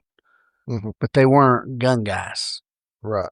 Now, I don't expect you to be a freaking, good old boy gun guy. You go do your own builds and all this stuff. But I mean, you can't have an aversion. Can't be anti-gun and be a armed freaking professional. Because if that anti-gun I get it if you're shit hot and you're anti-gun. Right. But you got to be shit hot. You can't just use that as an excuse not to train. Right. But I can't imagine anybody in this general vicinity up here is anti-gun. Any cops. I can't imagine. This is the southeast United States, man. I haven't blatantly seen anybody that thinks or that said, I don't think people should have firearms. It should be only us. Not around here, especially in the South. Yeah. I think if somebody said that at one of these departments or agencies we got here, they'd probably find a way to get rid of them. What about, have you seen any of that with female officers at all? I've had a couple females out here that were like this right here. Yeah, I mean, I've seen some who are nervous. Now, I'm going to tell you this. I've worked with a few female officers that will jump in any fight out there. They will screw a friggin' Glock in your ear hole. I've worked with some badass females. Yeah. No, they're out there, man. They're out there for sure. Yeah, but then I've worked with some who are just males too, have no business at all being on the road. I did a podcast a few episodes ago. I was talking about cop shootings, and that one female cop that pulled her Glock, yelled taser, taser, taser, and blasted the guy. Oh yeah, was that the one from Oklahoma where they're on the side of the road next to the SUV? Somewhere like that. Yeah, and she'd been, I don't know. She was a 26-year. Yeah, I was going to say more than 2 decades. 26-year veteran. And said, I thought I was getting my taser. I carried a taser for about 6 months before I turned it back in, but not one time did I ever think I didn't know what my firearm or my taser was. Yes. Now, I don't know if this was and now I know like most agencies, you wear your taser on the left side. Yeah, you cross draw it, yeah. I don't know if she had that dynamic. I can't remember. I've seen the video, and I can't remember seeing that. I can't either, but I mean, but aren't like even under stress, they don't even feel the same. They don't feel the same. I'm pretty sure most tasers are yellow. Yeah, they're yellow and black. They don't weigh the same. And what does that tell you about what she was looking at? I mean, like she was either fixated on the guy and had no like legit tunnel vision. Yeah. Or she's not the only one. They had a BART transit officer guy, had a guy prone, thought I was putting my taser in his back and popped around off in his spine. Now, was that guy a reserve cop? I don't know if he was reserve or not. I just know he's a BART transit officer. I can't remember if he was reserve or not. There was a reserve cop that I think did that. But the video, you can see when he heard the pop, you could see that his demeanor and his face changed. He knew he messed up. Yeah. Yeah. Madness. Training. I think training would have solved that. And then I want to talk one more thing about mindset, and then we'll move to whatever. There was a documentary on no. It wasn't a documentary. It was a mini series on Waco, the Branch Davidians. You remember that? Yes. Yeah. And it was a good mini series.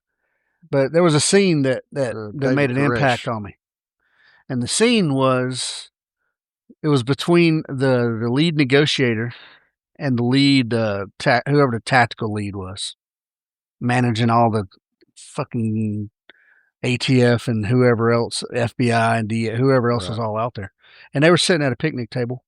And, the negotiator guy was trying to like talk him out. And this guy, and this was already several days into it. Now, I know this was a dramatic reenactment, right? But the guy was like, he said something like, the tactical guy, he said 7,500, and the guy was like, what is that? And he goes, that's how many of us that's how many citizens there are per cop, and it's us against them. And I made a mental note. I was like, fuck, man, do real cops think that? Because that's pretty. If you got a us against them mentality as a cop, especially a local cop that you grew up in the area, that I think that lends itself to some bad business right. So, us against them. I've heard that, and I honestly believe there are some officers that have thought that. And I look at what makes you think that. And I talked to somebody about this one time, and I'm not going to say his name. He's a good dude, still employed, very knowledgeable, and very fair person. Yeah. He had something on his computer, and I'm like, and it was like, you know how you can make your homemade screensaver? Yeah, yeah. Well, he had it on his computer, and I asked him about it, and I said, how's that going to look if your computer screens up and somebody reads that? Was it like that, like us against them type? No, it was. It said seek and destroy, and I'm like, yeah. And he ain't been on the road long by himself. Yeah, and we kind of talked about it. I'm like, well, and he's like, no, not. He's like, I'm talking about the 1% of people we deal with that need to be in jail, and he said, yeah, that's kind of us against them, because that's who we're looking for. We're not looking for Joe Citizen. We're not out here looking for the people who are your upstanding citizen who are contributing to the betterment of society. He said, but all these other folks that need to go, that's who we're out here looking for. And he said, yeah, that's what it's for. And I'm like, that makes sense. In his mind, it is. And I'm like, his mind. It makes sense. Yeah. I said, but your random citizen reads that, they're not going to understand that. Yeah. And I said, I understand it because you just explained it to me. Right. And, this has been 15, 20 years ago, Well, that reminds me of, you remember the shooting? It was in a hotel. The cop had an AR-15. The guy he had like in the hallway, and he had like a pest control, like air gun or something. Right. And the guy was barking orders at him, and he was fucking confused. He didn't know what to do. And then the guy pumped him up. Yeah. And his dust cover said something like, die, motherfucker, or something like that. Yeah, I remember them making a real big issue about that dust cover. I don't remember exactly. I can't remember. It says something to that effect, though. And that's just it, though. That don't mean anything, but it's an indicator. Yeah. Of his mindset. Well, it's like you've got somebody that changes the back plate on their Glock to the Punisher skull. To the Punisher skull, or something like it's that. It's like if you're justified and you have to pop somebody while you're carrying that. Yeah. Well, look, man, their attorney's going to eat that up. You know how many external modifications I've made to my guns? Fucking zero. I make internal modifications and I wrap grip tape around the handle. Right. I don't need a Punisher skull on my gun. I get it. They're trying to flare it up. I understand. And we do understand that. But an attorney who's wanting to... But a greasy attorney... is wanting to make a lot of money, they're going to chew that up. The Punisher skull is notorious for what? The Punisher was a cop, a Marine, cop, vigilante. That's right. Who run around just whacking dudes. Yep. And there's young guys who... They want that. They believe in that. So that mentality of us against them is fucked up. Yeah. Now, I know it exists. Mm-hmm. And when I say them, I know who I'm referring to. Yeah. Right? The bad guys. Yeah. The friggin' rapists and the murderers and that. I get it. But if that's on your, like, you ain't gonna throw a bumper sticker on your cruiser says search and destroy. No. Or kill motherfuckers or whatever. No, I'm going to put a red ribbon around my push bumper for a reason, It's Red Ribbon Week or whatever. Yeah, man. Like, so I think there's young guys out there, though, with that mind. Not even young guys. I think guys my age probably out there with that mindset. And I don't even want to get too deep into, like, racism or, like, whatever other biases that exist. Right. But you can't, as a cop, man, you got to put them biases, you got to leave them at the house. Yeah, and then you start hearing, well, it's a subconscious bias, and it's this. That does exist. And But if you consider yourself a truly good guy, which cops are good guys, you should be a good guy. That you got to take that whole bite of good guy, not just yeah. And you know, we bad talk guys. about bias. Everybody has biases. Yeah, for sure. Everybody does, and you have to be able, when you're out on the road working, look at everybody fair and impartial. Yeah, you're dealing with, and that is so friggin' hard to do. Hard to do, man. It's hard to do, and you got to be able to let people run their mouth and get under your skin. That don't mean, you know, you get to knock them in the dirt and haul them off. Yeah, well, you know, like smoking weed's not a death warrant. No. You know what I'm saying? It's not. I'm going to tell you something about that. My view on that is never really made a lot of weed cases, especially if you caught somebody with a little joint. There were times I'm like, hey, you need to stomp that out. Yeah. And then if there's nothing else wrong, see you bye, call supervisor, hey, this is what happened. You know, if the state would go ahead and legalize marijuana. Oh, bro, that's a whole nother podcast. Yeah. It would just take so much off There's the plate so much that police could be officers. decriminalized. Yeah. It'll make life easy for law enforcement. Yeah, I'm just touching on it because if you legalize marijuana, you're going to take so much off the plate of law enforcement officers. Yeah. But now I'm going to have somebody that'll either comment or they'll call me later and be like, Hey, but if we decriminalize marijuana, then, you know, I can't just sniff the car and now I got my probable cause. They might be carrying 4 pounds of meth in there. I get it. They might understand. be. They might not. So you're looking for. Yeah. Yeah, man. That's the mindset. Impartial. I smell weed. You got weed? Yeah. All right. You got anything else? No. Yeah, you get lied to sometimes. Sometimes you don't. Whatever, man. Go on what you got. Yeah. I'd say you get lied to about 85% of the time. Mindset. But yeah, and man. that's my opinion of somebody that, you know, has worked the road. And it's one thing if you got somebody moving a bunch of weight and they got a bunch of stuff and they're, you know, making sure little Bobby gets it. No, I get it. There's indicators, different things. I get it. And it's an indicator. I get that. But I think decriminalization, yeah, man. I don't want people to think because you're on my podcast, you share my opinion. I think decriminalization of drugs in general will make it what it is a health problem and a mental health problem and not so much a legal problem. Now, if you get high and go rob somebody, you still rob somebody. Well, that's, you know, and robbing somebody is and should be illegal, right? Yeah, it is. And I'm not going to say across the board decriminalization. You know, I think we should be out there trying to get as much fentanyl as possible off the street and stuff like that. It's dangerous, but okay. I don't want to get off track too bad. I want to use Portugal as an example. They decriminalized drugs. Crime went down.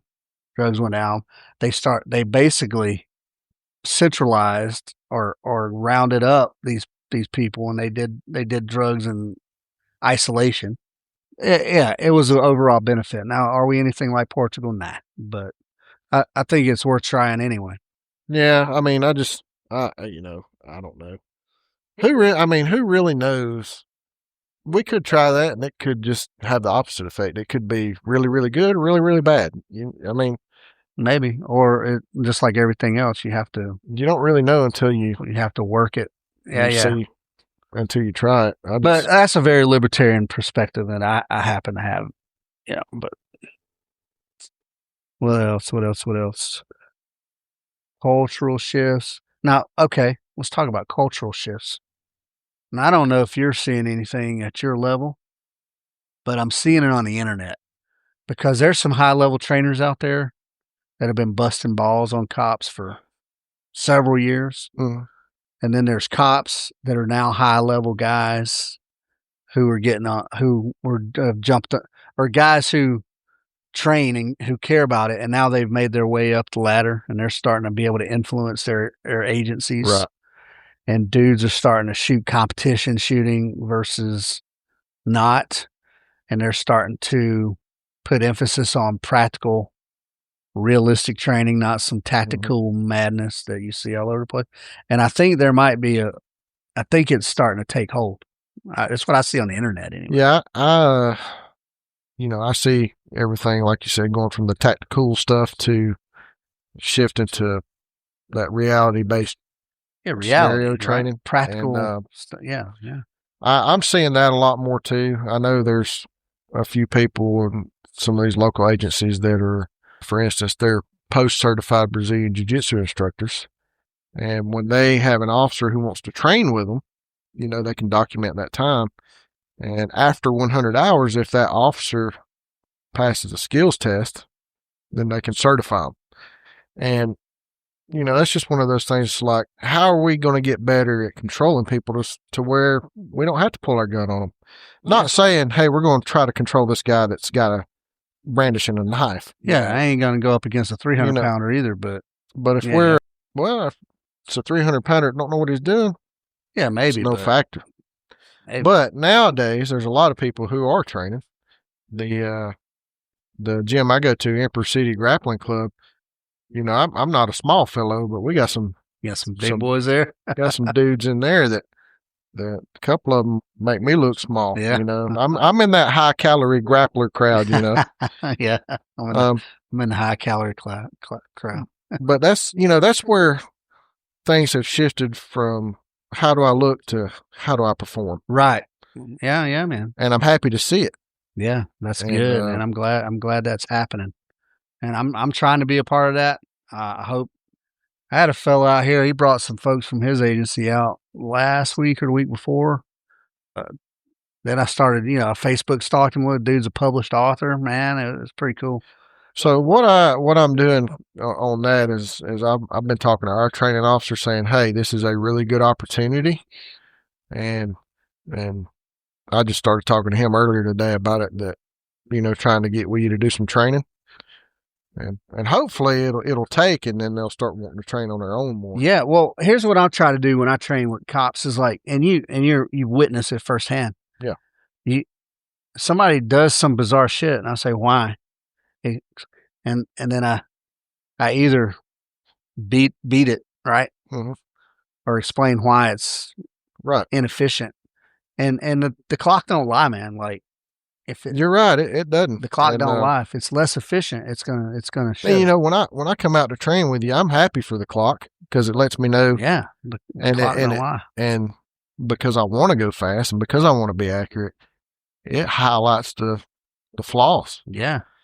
And I say it all the time, man. Anybody can shoot with no time. I can get my 4-year-old out of range. Absolutely. To shoot the Georgia qualification. The GDAC, yeah. With no time standard, and he'd score 80%, no problem. Right. But as far as cultural shift, yeah, I'm seeing that, and some of it, like I said, I know a few guys that are with the local agencies that do that, and then there are other people within the local agencies that have reached out, hey, when are you going to be doing this, or can I come to this? The campus police department for Georgia Northwestern, what we're doing right now is we're working a training calendar to where we are trying to implement a 4-hour block of that hands-on jiu-jitsu training twice a month. And it's going to be open for everybody in the department. And if we have people outside the department that want to show up, come on. Yeah. I'm hoping by next month we have something set in stone to where we can do that. Because I would love nothing more than these officers to come out and learn these hands-on skills to where, like I said, if you don't have to pull your firearm and you can control somebody.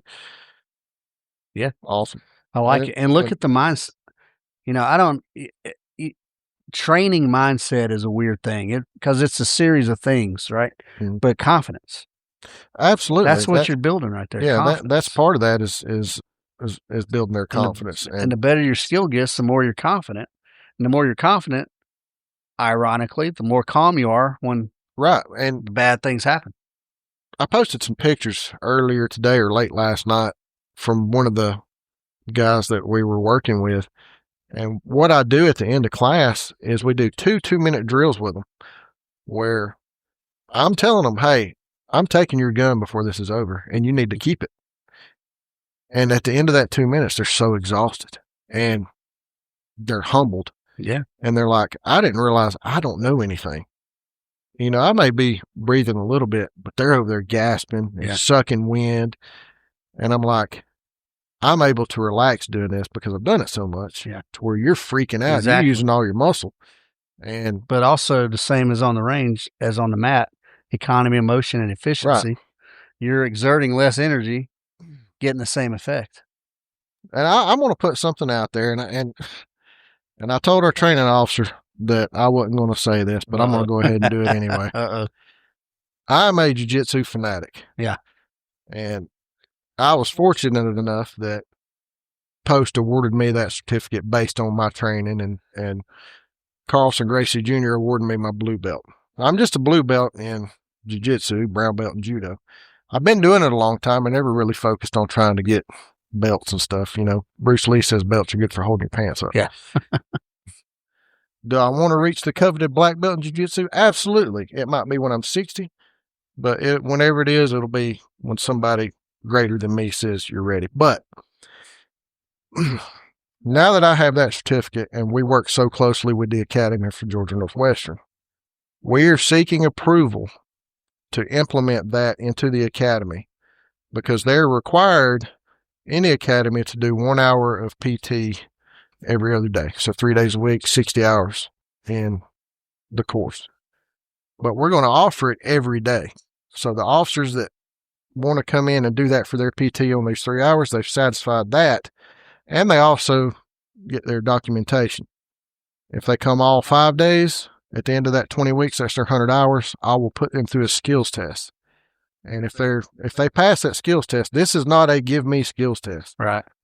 And it is a 100% pass or fail. I'll let you do it twice. Yeah. If you miss 2 or 3 skills, I'll go over them with you. It's a lot to remember. I mean, it's a lot of skills involved in it. It covers all the basic skills that you would need to be a Brazilian Jiu-Jitsu blue belt. I'm not going to award anybody a blue belt. I would rather them be in an academy and do that. But if they pass their skills test, I'll sign off on their post documentation and they can go back to their agency and have an extra certification that other academies are not offering to people coming in. And I think it's a good idea. Yeah. It's incentive. It's incentive for something. Marietta was the first one to implement Brazilian Jiu-Jitsu into their stuff. Their liability went down. Their officer injuries went down. Everything went down. Now, we got to get approval. I'm pretty confident that it's going to be smiled upon and, the post gods are going to open up and say, yeah, let's do it. So if anybody's listening to the podcast and you come in and I'm there and we're able to teach it, fine. If you come in and you're a student and you're looking forward to it, we can't do it. That's just one of those things beyond my control. But once you're mandated, if you want to continue your training, I'll let you know where to find me so we can do that. That's good, man. That's good because that's a big deal, man. You see videos all the time, cops getting their ass whooped, man. Cops getting their ass whooped. And it's tragic. Sometimes it's embarrassing a little bit, especially when it's a big boy. Yeah. And then he's getting scuffed up. Yeah. And if that is implemented, there are going to be those officers who advance really quickly and they may learn those basic skills very quickly. And I know that at the end of this, and they've got their 100 hours documented, not going to be a problem. There's going to be the ones that's like, okay, I get it. You can't make everybody have the want to. Yeah, that's right. And it's not, jiu-jitsu is the basis, but we're going to, we have that defensive tactics portion too. We're going to teach you how to throw some strikes. Yeah, for sure. We're going to, teach you how to throw a good elbow. Yeah. That's good, man. That's good stuff. So a little extra, not legally binding. Not legally binding. Well, but that'd be it's a good incentive. Yeah, it's a very good incentive because speaking of culture, never mind amongst the police, here's what I'm noticing. Well, I noticed it early in SF and then I'm starting to noticing it more just in the general population. These days, man, there are teenagers and 20-year-olds walking around like professional athlete fitness. The Oh, yeah. CrossFitters and Mhm. and they got these meal plans and they all these things, and they're already at a level that, you know, back in my day when I was in the Army, it was just hard. You know, like you just be hard, and Yeah, push-ups, sit-ups, run. yeah, and yeah, there was a lot of physical stuff. You just fought through it and did it. I didn't know too many dudes who were like athletes. Mhm. These days in SF, man, everybody's a freaking D1 athlete, and they're fucking CrossFit, X Games, whatevers. Well, I'm gonna tell you what, and I have to brag on him a little bit. My 17-year-old, you know, I've been able to throw him around forever. He went to the Penn State wrestling camp over the summer, Uh-oh. and last week he was a little peed at me, and I said, "Look, if you're mad, that's fine. So we'll go out here in the yard and we'll wrestle until you're not mad anymore." So I'm not gonna get mad. I'll wrestle with you, whatever. And we went a couple rounds, and that first round, I was like, You didn't realize you made a I was mistake. like, oh my God. I was like, this kid, he's gotten faster. Yeah. And he's 157 pounds. He's like 6 feet, maybe even 6'1" now. He's a little bit taller than me. But he got fast. I'm like, he's hitting everything that I had that was open. And I'm like, okay. And, you know, I was like, I'm going to have to move more with him. Well, we went the second round, and I decided I'm going to pick up the pace a little bit. And we kept going until I put some pressure on him, and he's like, all right, I'm done. And, if he listens to this, then kudos. But if not, I didn't want to. I let him go in the house first because my wife's like, you got to realize you're older. And I'm like, I think I'm going to throw up. Hold on.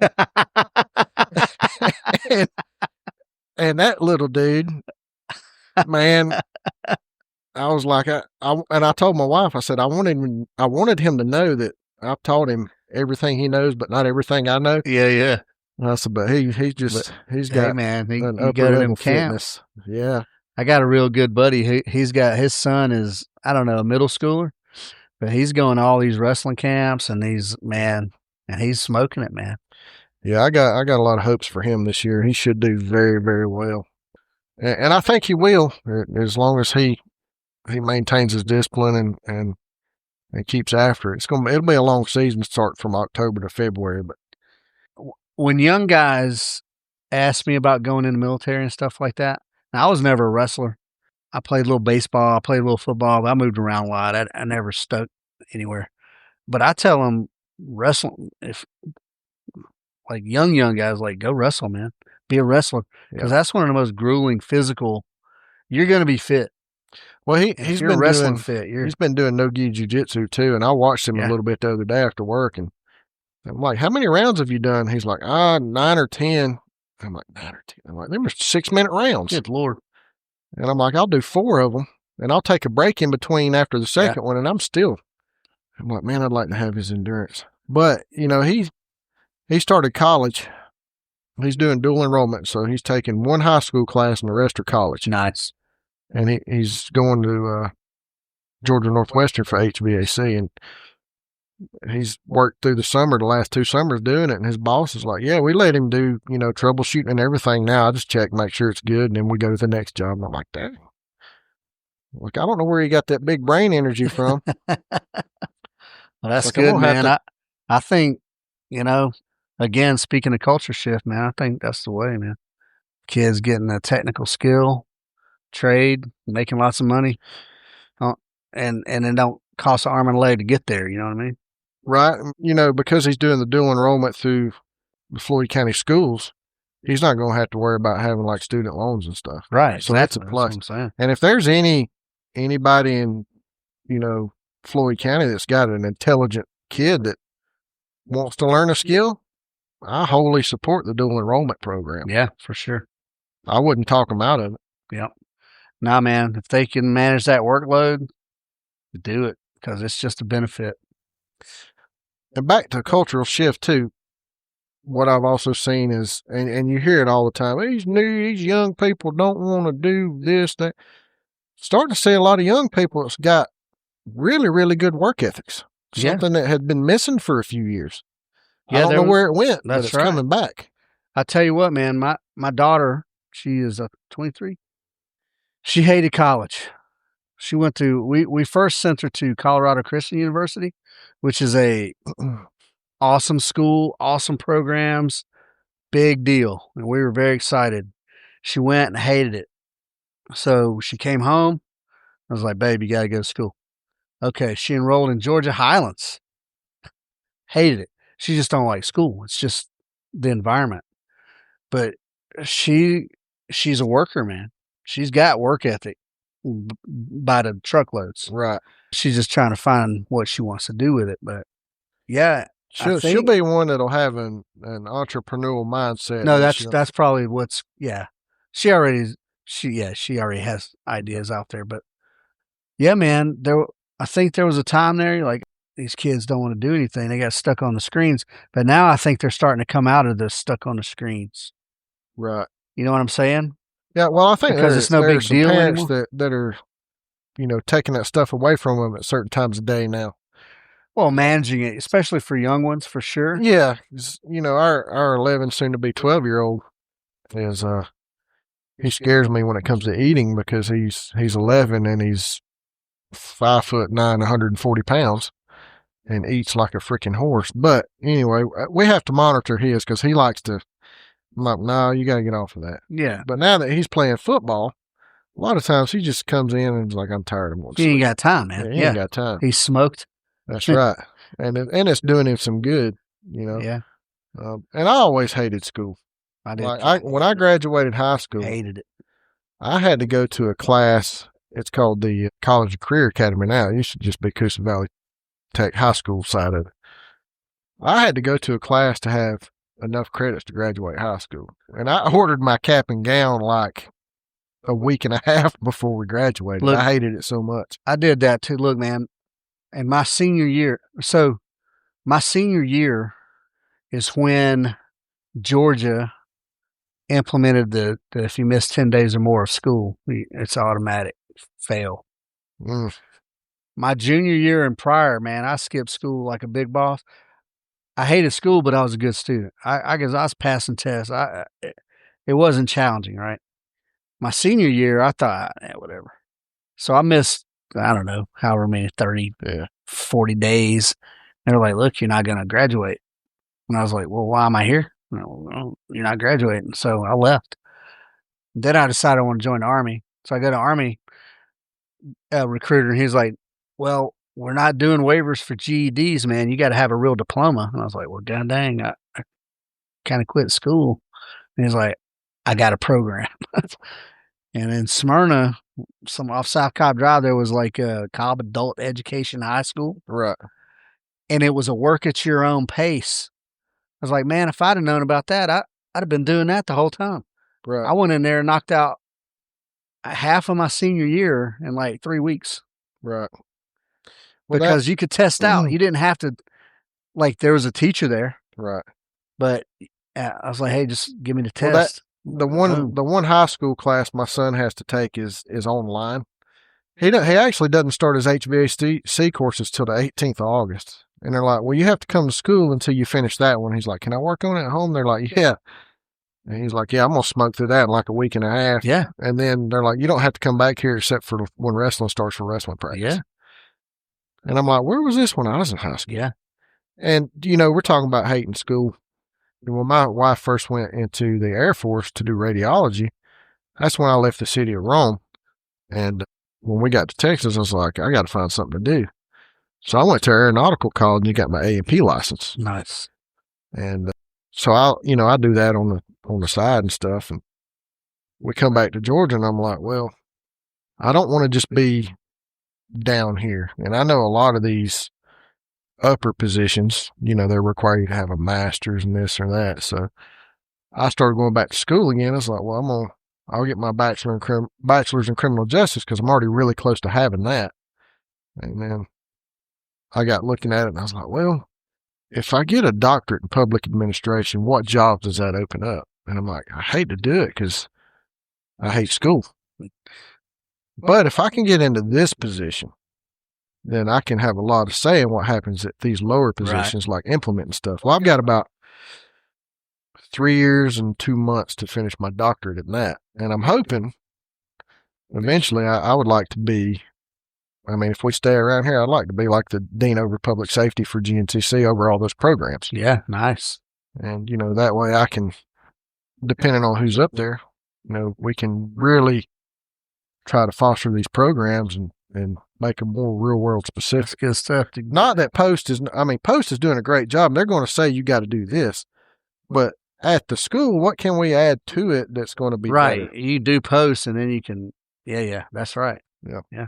And they also give you, it's an 809-hour total curriculum, but they're going to give you some of those hours so you can go back and revisit stuff that you need to revisit. Right. Well, if we're going to go back and revisit stuff, we're going to make it better. Yeah, for sure. So I got a game plan. That's a good plan, man. So we gonna call you Dr. Ricky or what? I don't know. It's kind of weird, isn't it? That is weird. My wife's like, why are you going to do that? I said, could you imagine when this is over and done with, I have a doctorate and people are going to look at me like, this kid barely even graduated high school. I know. I can't. Yeah, nobody I know. I'm an uneducated guy, man. I can't even imagine having a doctorate. And what I tell my wife this all the time. That's funny. I tell her, it's like, I got a 4.0 grade point average right now. She's like, how do you do that? And I'm like, I treat it like a job. That's it, man. That's it. I treat it like a job. That's it. I would look. Yeah, I mean, I can't imagine in my career trajectory right now what I would do with a degree. You know what I mean? Because it's all about the range. Which, by the way, we're that close to the handshake. Down south? No, over on Morton Bend Road, 50 acres over there. Yeah, down south. Because that's actually directly west. Well, I mean, yeah, south side of the county, southwest, west side. Yeah. Like close. It's almost on the azimuth, freaking close to Alabama. It's just off of highway. Morton Bend kind of does that loop, but it's Highway 100. Yeah. We're so close to that, man. Golly, I can't wait. Well, regardless of continuing education or not, but the range and the firearm stuff that's pretty important to me. So that's going to be a long-term thing on my end. Yeah, for sure. I bought some of those stands that way. If I don't, if I'm not able to come out, I've got stuff at home to where I can. Yeah, well, set my stuff up. My partner Kurt, that's what he says. He's like, we got to have the range has got to be awesome because everybody around here's got 5 acres or 28. Everybody can step out on their back porch. You said Kirk Fennell? Yeah. I heard a lot about him. I've not met him, but a lot of people think highly of him. He's a beast. Yeah, he's a beast. He's an athlete, purebred. He one of them specimens. He's a specimen. He's a specimen. I think he played football, college ball for Ole Miss. He's a bit of a renaissance man. I think he was a chef for a while. He's a Green Beret. He's a current Green Beret with 20th group. Okay. And he's now he's sponsored Tactical Games Elite Division guy, and that's his life right now. Yeah, he's a beast. Absolute specimen. Yep. So a lot of people claim genetics, but genetics don't give you a work ethic. No, this guy's it's work hard. Now I don't know how his dad looked when he was 30, but he's a lawyer. He's kind of rotund. I know his dad. Oh yeah. So yeah, I don't know genetics or what, but I know he works hard because the Joker lives in the gym. Yeah, it's I admire his dedication to it. Yeah. I can only imagine what it would have been like. We're talking about young people now, how some of them are just extraordinarily fit. Yeah. And sometimes you can look at some parents and go, and you can see parents had some given direction in that. And then you look at some parents and you're like, where'd that come from? Yeah. Right. Yeah. I'm kind of like, when I look at my kids, I'm like, where'd that come from? Especially with my oldest one, I don't think I've grabbed hold of anybody at 157 pounds that was that strong, like in recent years. Solid rock. Good God. Yeah. Well, look, man, let's circle that back around the cops. Like, you're out here on the streets. If you ain't tip top, man, like some of these people, they're little MMA ninjas, man. They will scuff you up. They will twist you up. You're right. And I've told people on numerous occasions that you can lift all the weight in the world, but what you going to do if somebody gets you in a rear naked choke? Yeah. You got to be the total package these days because there's young guys out there who are doing that. They're going to the gym. Yeah. And they're doing MMA shit and Brazilian jiu-jitsu. And they're shooting. I tell you what, another realization I had. I follow a whole bunch of shooters right on Instagram and all that. And I'm not talking about pro shooters. I mean just shooters. Just in Georgia, man. Just in the Atlanta metro area. There's 50 guys right now I could sort of point out who are, master, A-class, master, grandmaster level shooters. And they work various jobs and do the thing. They're not all pro shooters, right? They're just right. They just go train. That's their hobby. That's the thing they do. Yeah. And you got some cop rolls up on you, and you catch this dude and you get outdrawn. You know what I'm saying? There's people out there who are better than you. So the way you handle these things, you either got to be ready for. Well, there are going to be a bunch of people that think I'm just shit talking when I say what I'm about to say, because obviously I'm not in peak physical shape by no means. I mean, but there are a lot of people out there that are better than most of us when it comes to fitness, as far as people on the road.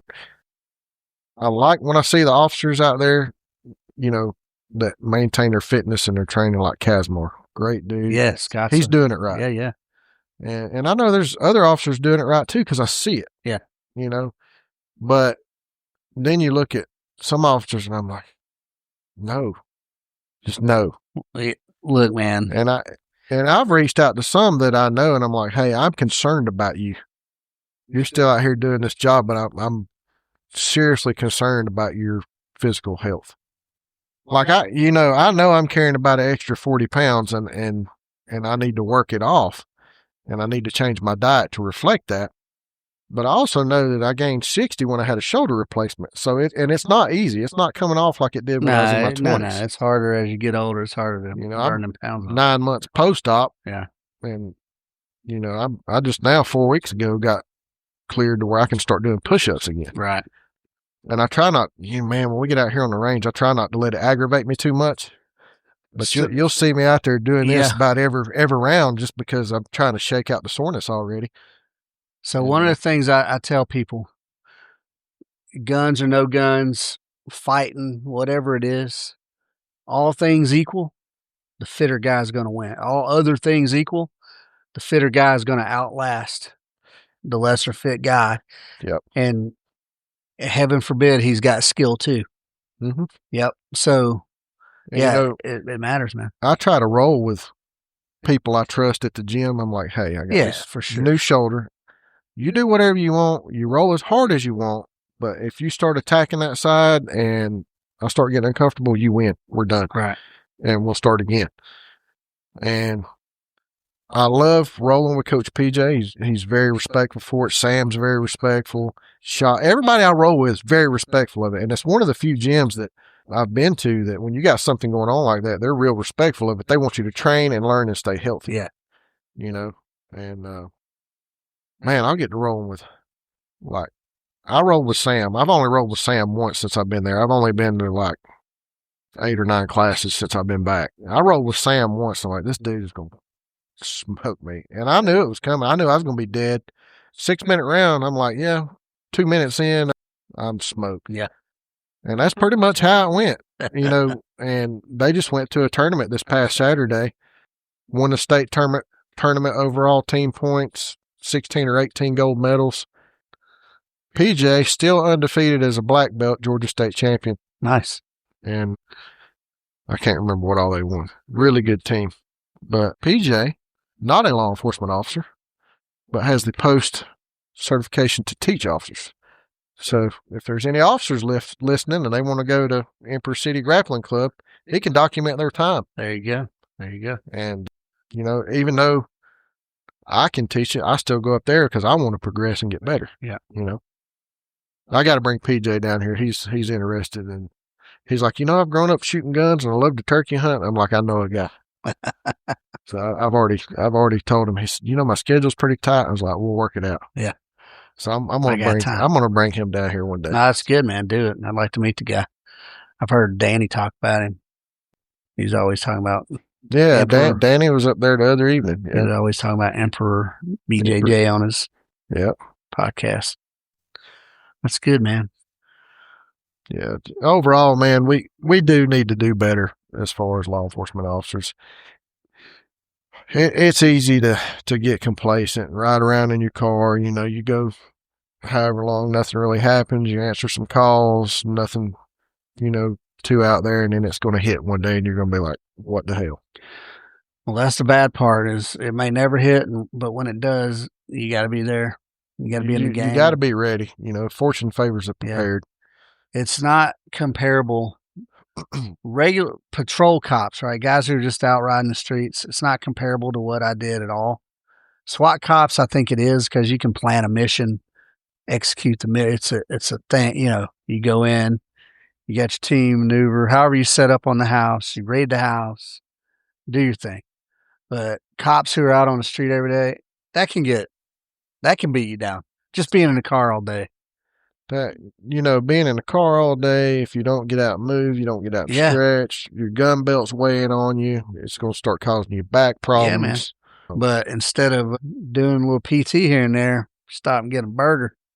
Yeah, it ain't helping you. And it's, it's hard not to, especially when you're on night shift and everything's closed. Yeah. Now that's a lot of stuff working against you right there for sure. And then in your time off, I know, man, in your time off, you want to go chill. You better find some beef jerky and water at night, something. Yeah. Because if you start eating them 24-hour McDonald's, it's going to. I tell you what, man, I've done in my career, I did a lot of surveillance training and surveillance stuff, mobile and foot and whatever. I never eat worse than when I'm doing mobile surveillance, man. Right. Because you grabbing stuff on the go and you grab what's easy, Yeah. It's very easy and to just gallons of just coffee. go and get something that's in a hurry and not a good habit and I wouldn't recommend it, but I worked third shift for a lot of nights and you'd be fine till about 1 or 2 and then your eyes start getting heavy. Man. What do? You slam a 5-hour energy, Yeah. And then, and it is the price of doing business. You work all night and then you have to go sit in court all day and you sleep an hour and then you have to go work all night again. Yeah, man. That's not favorable, but you still got to make some time for yourself. Yeah. You got to try to prioritize. And I don't mean making time for yourself to sit and do nothing. I mean, make time for yourself, make time for your health and your fitness. A little bit. I've never been like a overly healthy guy as far as eating freaking kale and whatnot, right? I eat meat, bro. I eat chicken and steak and hot wings. It's the potatoes and stuff that go with it. Yeah. That's a little bit too much sometimes. But yeah, man, you got to make time to try to be a little healthy, man. But yeah, Kazmar, it's good that you brought him up. I think he does it right. He does. He hits 5Ks. He's out there. He comes out here and shoots matches. Right. And he's got to make time for it. Yeah. And I talked to him. I'm like, hey, how are you training for your running and stuff? He's like, man, he said, I have to sacrifice sleep and go to bed late so I can run at night. Yeah. And he's got kids. And, you know what I mean? Yeah. Yeah. And running a farm. So, he's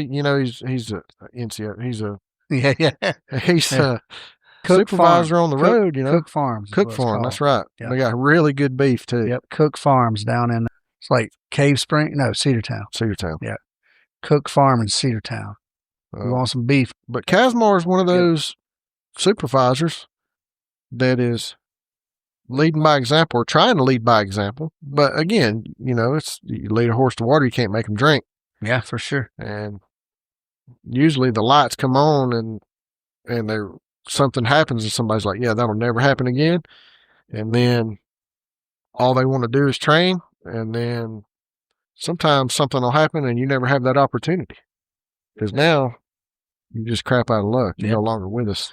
Well, I hope that don't happen around here. But, as a cop, man, you got to stay up on the cultural freaking ebbs and flows, the political ebbs and flows. Because there's a couple years there, man, cops are targets, bro. I mean, it's kind of still going on a little bit, but.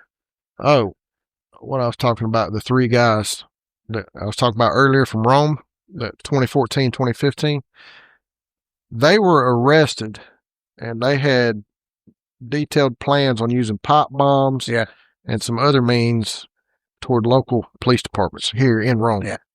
And there is actually a lot of great detail from the undercover agent who went and met with them and like went to this, I guess, some kind of party or whatever. And they kind of invited him in open arms and stuff. And he details it really good on Joe Rogan's podcast. Oh yeah. And I just caught a snippet of it. He's like, yeah, I went to this thing in Rome. Check that out, man. He said, I went to this thing in Rome, Georgia, and they were going to sacrifice a goat. And when I heard Rome, Georgia, it got my attention. Yeah. And then I was like, oh, I remember that. And I just listened to him tell the story, and I'm like, this dude, this is wild. It is a good listen to on that. That's good, man. All right, man. What else? Let's see. We've pimped Emperor City Brazilian Jiu-Jitsu. We've pimped Cook Farms. Yeah. Let's see. Who else? I think that's about it. Was it Southern Munitions? Oh, Southern Munitions. Yeah. Glock for sure. Yeah. Hey, man. Not P320. Look, man, Kurt's a sponsored shooter, right? He's got a Atlas. I can't remember what Atlas he's shooting right now, but it's about a $7,000 gun. I can tell you, old Edgar ain't ever going to be shooting a $7,000 gun. Well, if I do, it's going to be somebody else's. Yeah, somebody else's. I'm a Glock man. I've got a 1911. I like Smith & Wesson M&P is pretty good. I'm never going to buy a 2011 like hot rod. I may end up with a CZ Shadow compact too, the compact carry. Mm-hmm. That's about as much as I plan to spend on a gun, but I'm a Glock man. That 2011 was nice, though, the way he had it set up. He run it pretty good, too. Oh, yeah. Well, yeah. You can feel the quality. Oh, when you pull the trigger, you're like, yes. Now, we are talking about the same guy that was at the pistol workshop, right? Or are we talking no. Okay. No. I'm going to say. So that, what gun was that? The one at the pistol workshop? Yeah. What? It was a Staccato 2011. He had the aluminum grips and stuff on it. Look, I personally think Atlas smokes Staccato on just finesse. You know what I mean? I don't know, but I've been looking at one called the BUL Bull or Buell. I'm not sure how it's pronounced. I'm not looking to buy one, but I've been looking at people shooting them in the reviews. There's so many guns out there. There's so many custom 2011 makers out there right now. And I'm not insane. I'm probably not going. I'm still thinking, like, do I put a Johnny Glock trigger in my 19, or do I put a Apex trigger in my Springfield? So I got a Johnny Glock in my daily gun, but one of the guys that was out at that workshop, Andrew, he had a new, I think it was a Glock 45, and he had the Ramjet compensator. And he had whatever hollow sun on it, and I can't remember what trigger. I was like, man, I want to do that setup. And he just got that too, because he had a SIG for a while. Yeah, I'd been looking at that Ramjet setup too, but I'm like, I don't know if that's something I'm looking at it like I really, really like that Hellcat Pro I carry from ADC. But also that Glock 45 I have at work. But them Hellcats, they kick so hard. How does that gun recoil so hard? What design flaw? Because they immediately, when they first come out, man, like it wasn't a couple months later, they started making compensated models. Well, yeah, that Hellcat Pro is better than the first one they come out with by far. Oh yeah, the Pro, yeah. The Glock 45 I carry at work, it's got the EOTech on it. I'm like, I really like it too. Yeah. And I went and traded the one that I had for that pistol course that didn't have the red dot on it. I went and traded that one that following Monday. They said, yeah, we got that one in. And I was like, I gotta make sure this thing's zeroed and all that. And, man, I probably done put like 800 rounds through that thing. I'm like, I love this thing. Yeah. Which also makes me think, do I want to, get one for myself, but put the Holliston on there, or do I just want to try to see what that Glock with the Koa on it's all about? Man, to me, you know what? Price factor is what matters to me. Like, if it's got the baseline quality, which Holosun does, and it's affordable, a red dot's a red dot. I happen to like the Chevron. That's why I got the one I got. Right. If Loophole still made the mini red dot that had a Chevron on it, the old version of the Delta Point, I would have been running that because it was all about the reticle for me. That's why I hadn't changed the triggers on that Glock or that Springfield yet, because I'm like, it costs money. I'm like, I need to, but yeah, but there's some good Glock, especially. You can get a good trigger, just drop right on in there, man. Oh yeah. And I think the next one I get, it's going to be a Apex. It depends. If I can talk Chad Wright into selling me, he's got a CZ Shadow 2 compact that he tested out. I think it's his daily carry gun, though. I assumed he was going to sell it and get rid of it. Right. And I texted him when he got it. I was like, hey, man, when you get ready. Well, I watched one. I know he's been carrying a Hellcat in his like cross country bag has he? When he's running. Maybe he's ready to sell that CZ. Or maybe well, don't quote me on that. It was just a few videos ago, and I don't think it was like an old video that I watched. Yeah. Because he was talking about stuff he put in his bag for like going cross country and stuff. I don't know, man. That might be an older video. I think I remember that one. I don't know if it was that old or not. Maybe not. I don't know. I mean, who knows? Chad, if you're listening, I want that Shadow, buddy. Everybody talks about guns so much, you know. John Lovell. Yeah. He put out a video. He says the quickest way to fix your SIG-P 320 was you take the slide off of it, and you take your Shadow Systems slide and you put it up here. But then you take this, and then you put the Shadow Systems bottom up here, and that solves your problem. Yeah. Oh, this is great. Well, he's fortunate enough to have his own liner, his own signature. I've seen signature gun. I've seen them. Yeah. As far as I know, they're good guns too, though. I mean, yeah, I know a few guys that run Shadow Systems. To me, it's not worth the money. I just put a trigger in your Glock. Well, how about this? If Glock is listening, we need an Edgar Mills custom special. Yeah, right. I'll be down in Smyrna at the Glock factory next week. It would just be a stock Glock with a Apex trigger. That'd be the only that's thing. fine. Little signature on the slide, Yeah. you know. Little OSS model. I'll be down there going through their armorers course next week. That's good, man. That's good.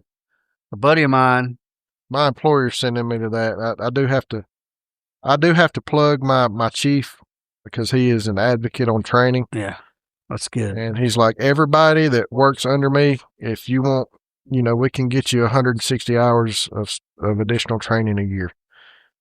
Dang, that's pretty good. You know, I went back through my training record, and even Rome City, they love to send you to training, you know, and like 160 hours a year. So I just went back because it'll give you your yearly average when you go through your post record. Yeah.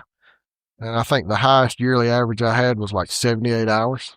And I'm like, I'm going to eat up this 160 hours. I'd be trying to scoop all them hours up, bud. Yeah, I'm going to get 80 when I go to firearms IT, and then I got a couple more. I think I'm going to go to first responders. I'm on the wait. Well, it's not a wait list, but I'm hoping to get selected for that class next month. Which, you know, that's a lot of like triage and yeah, you know, it's good stuff. There, kind of a critical incident type response. Yeah. We did a course out here with a company called Vitac, and it was one day or was it half day? Half day medical and then a half day everyday carry on the range. Right. It's pretty good. I want to start doing that. I'm not qualified. You know, I've done all the TCCC. I've done all that stuff throughout my career, but I'm not qualified to teach it. So I don't feel like I should teach it because it'd be down and dirty if I was teaching it. Tourniquet the limbs, seal the box, and pack the junctions, and get them somewhere. Yeah, pack it till you can't pack it no more. Yeah. I've got firsthand experience with that, and that was bizarre.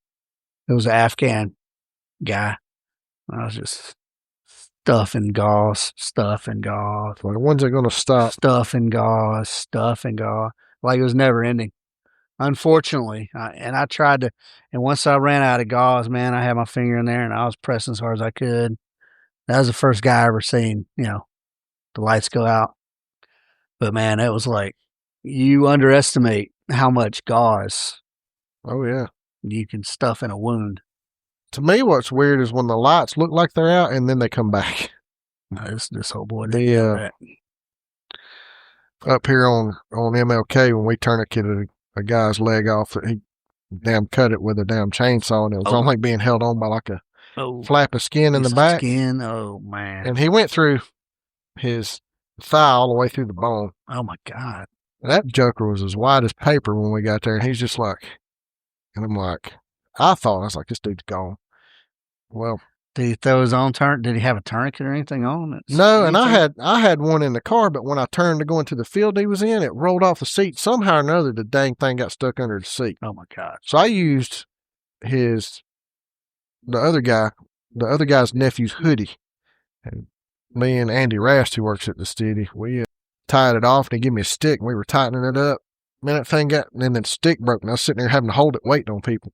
But when we did that, his blood pressure started coming back up, and he went from being pale to moaning and stuff. I'm like, I looked at him kind of funny. And then the joker's hand started bleeding. Oh, man. Where he grabbed the chainsaw to try to pull it out of his leg, and it was still running. Anyway, and I think I mentioned this on Burnham's podcast, that had I known then what I know now, I'd have drove a lot slower, and I wouldn't have given him any aid. He passed anyway, didn't he? No, he didn't pass. He lived through it. Did he? Good Did Lord. a lot of surgical repair, and he just lost an appeal to what's that word I'm looking for? He lost an appeal about some evidence where he was caught trying to arrange a sexual meeting with an underage female. Oh man, come on now. So you tell me, if you get your leg cut off, I mean, you know what? And you go through all that, yeah, and you get another chance at life, but then you didn't find Jesus, you went the other way. Good Lord, man. And you know, a year after that happened, his house burnt to the ground right before Christmas. Oh my God. And then when the fire captain told me about that, fire captain, he said, "You remember that guy? You know, y'all saved his life." The one, I said, "Yeah, his damn house burned down." I was like, "Did he live alone?" I don't know. I wonder if he's trying to set up liaisons with underage women, maybe he's trying to get a little insurance fraud. Probably. That's probably what happened. But now that was 2015 and 2016 or 17. This other one he lost the appeal back in February to suppress the evidence. And good Lord, man. If he ain't been sent to prison yet, I hope he's on the way. That's crazy. Good Lord. There's crazy stuff out there. That's one of those things, you know, you come across in law enforcement and you think you're doing good, and then you find out later you should have just let him go. Well, no, you can't. Yeah, man. Woulda, coulda, shoulda. You know, at the time, you were doing the right thing. You're doing the right thing. Always do the right thing, regardless of what happens later. I have that in my force on force class that we do. That's all situational. I go on active self-protection, and I pick out some incidents that happen in and around Atlanta, replicate those with role players, and then have the dudes react like. So everybody goes in cold. Nobody gets to watch it, and the guys go first, right? So once you go, you get to sit back and watch. So that's what we need to do with the officers that you go in cold to school. Is that type of force on force training? I set one of them up. Now, some people are going to whatever they think about it. So one of my role players was a transsexual, and she comes out here all the time to shoot. She was a former infantryman and highly intelligent and military, little historian, tactically sound, shoots well, loves to train. We don't get into politics. We don't get into anything. She just offers to come out and help. She likes to come out and shoot. So I'm purposely, the scenario was this. There was a row of cars, and you were coming from a building, and you were going in front of those cars to walk on the sidewalk, to walk down the sidewalk to your car. Mm-hmm. Well, as you round the corner, there's somebody getting boot stomped and beat by two dudes. And I made her the victim. And to see if anybody, the topic of conversation after the fact was, does it matter who's sitting here getting beat right now? It was like, you may hate transsexuals. You may think they're freaking, whatever. I was like, does it matter? Does it have to be a little old lady, or does it have to be, Mm-mm. or what if it's some big beefy ass black dude and he's got all the freaking gangster clothes on, but he's sitting there getting boot stomped by two dudes? Like, what do you do? Does it matter who's getting beat at the moment? Now, granted, there are times when you can put your nose in where it shouldn't be, but I'm not going to sit and watch somebody get beat to death. Right. Personally, right? So that was a deep conversation about like, why are we good guys? You know what I mean? And are we good guys if we don't stop a tranny from getting beat to death, but we stop a little old granny from getting beat to death? You know what I mean? Oh yeah. And so this guy, yeah, he turned out to be a shitbag, but yeah, you should have saved his life. Absolutely. You can't know. Everything, like we've said, everything is circumstantial. You see what's going on. And yeah, you absolutely should have saved his life, because he throwing it away with all that shit, whatever. That's on him, but whatever, man. It's crazy. And that's the kind of ambiguous shit that cops got to deal with daily. So being a libertarian, right? I'm not a like an anarchist where there needs to be law and order. 100%. I agree with that. I think there's too many laws. I think our lawmakers are flawed. Everybody's flawed, but I mean, I think everybody's flawed. I think there's too many laws. We're talking about you need law and order. You need some form of government, but it ain't no way in hell it needs to be as big as it is now. Oh no, now minimal government. Now I am a minarchist. That's the thing, minarchist. I do believe in minimal government. Yeah, to do the bare minimum governmental functions as outlined in the Constitution. It's all that what really irks me is the overreach, and then when you're making, rules for thee and not for me. No, that's right, and that applies to everybody all the way down the chain too. I mean, you can even go and look at your local government and find that. No, that's right. That's right. And that's it annoys me to no end that when you have a county commissioner say something to the effect of, I was put here by the citizens to make hard decisions, and, your property tax is going up because I voted yes to this. Well, the right decision and the hard decision would be, everybody's struggling right now. No, don't vote for the property tax to go up. Live within your budget for this year instead of trying to earmark all this other stuff. Well, that I was put here to make hard decisions is bullshit. You're put there to make good decisions. Yeah. And sometimes those good decisions, one, there shouldn't be no fucking property tax, but that's a whole nother story. Well, if you're a disabled veteran in Texas, you don't pay property tax. Yeah. And that's a plus. But I ain't moving to Texas. I like it, but I ain't moving there. You're talking about property tax. I'm a firm believer that once you no longer have kids in the school system, you ought not be paying property tax to the school. Hey, man. There's a fellow named Shane Hazel out there who he fights that all the time. He does not get anything from the state or the county or anything. He's self-sustained. His kids are homeschooled. Does his own. I think he composts his own trash. Let's say that, and if you got kids who are homeschooled and you're paying, 65% of property tax in Floyd County goes to the school system. Yeah. But then you have the commissioners stand up and say, well, we need more money for our operations budget. Nah, man. But here's the thing. If you raise property tax again, well, the school system's still going to get 65%, and you're only going to get this. It makes no sense. That's incremental, but look, yeah, we could talk. We could do this forever. Yeah, politicians at all levels are garbage. Yeah, we could do this forever, but all right, man. Well, look, thanks for coming. Thanks for talking about cop stuff. Yeah, I'm gonna get some more detail on because when I do help out at the academy, I'm not there for every single thing, so I don't want to give insight on something that. No, I hear you. Yeah, for sure. Teaching. You can only speak on what you know about. So, absolutely.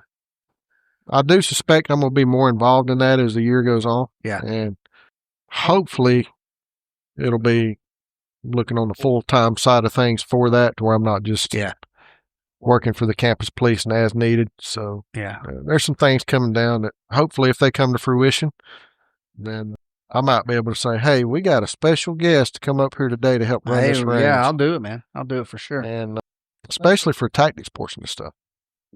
I got some insights. You know, I'm a very fluid guy when it comes to tactics, man. If anything that I can help to send a student from the academy back to their agency that is going to benefit them, then that's what I'm all about. Absolutely. I want to. That's right. And Brandon is the same way. And the guys up there now who are, doing the job, they're doing a great job. There's been talks of retirement stuff. I mean, after you've been teaching for 20 years doing the same thing, it's time, people want to settle down, right? Yeah, yeah. So, hopefully when we get up there, and I don't think hopefully, I know we're going to do it right when we send students back. So that's good, man. Yeah, so this wasn't just to bang on cop training. I do that enough as it is. Just trying to see, what's going on and how it could be better. Now, I got to say, I think 3 weeks of firearms training is pretty good. Yeah, it's pretty good. I don't think that's too bad at all. Now, that being said, like in SF, we do advanced urban combat course, and it's about 2 or 3 weeks of just shooting. But we do it like once a year. Right. Well, we'll be running 2 academies per year now with the 809-hour course. It takes up a lot of time. Yeah. So you'll get two classes a year out of the academy for that. Yeah. The only way for us to do more would be having 2 classes going on at once with a bunch more instructors. Yeah, now you're talking about big budget stuff because you're paying salaries and all that stuff. Yeah, that's going to be not something that'll be anytime soon. Yeah. I don't know if that'll ever happen, but that's a big bite to have 2 classes going at the same time, man. But we'll put our focus and everything to the ones we have now, because like I told Brandon when I first took the job and I started helping out here and there, I'm at a point now that I feel like it's time to give back to where I could take my knowledge and my training and my experience, and say this is how we did things that was wrong. Yeah. Now we've learned. Now we know, and this is how you do things. Yeah. You got to be able to look at things outside the box. Well, these days with cops especially, you kind of got to deinstitutionalize dudes and then teach them how to be critical thinkers, or at least how to apply it to training and to work. Some guys are critical thinkers at everything. Then they go to work and they do the same thing. It's the way we've always done it. It's the way we've always done it. And that's right. And, we could take that back to cultural shift too. Yeah. People are realizing that, hey, and this is what I want people to understand about the job that they're in when it comes to law enforcement. Know your job. Know what you're doing with your job. And be undeniable to where when you say, this is how it should be because it's written right here, it's right here in this law book, case law says this, legally I can do this, and you're doing it.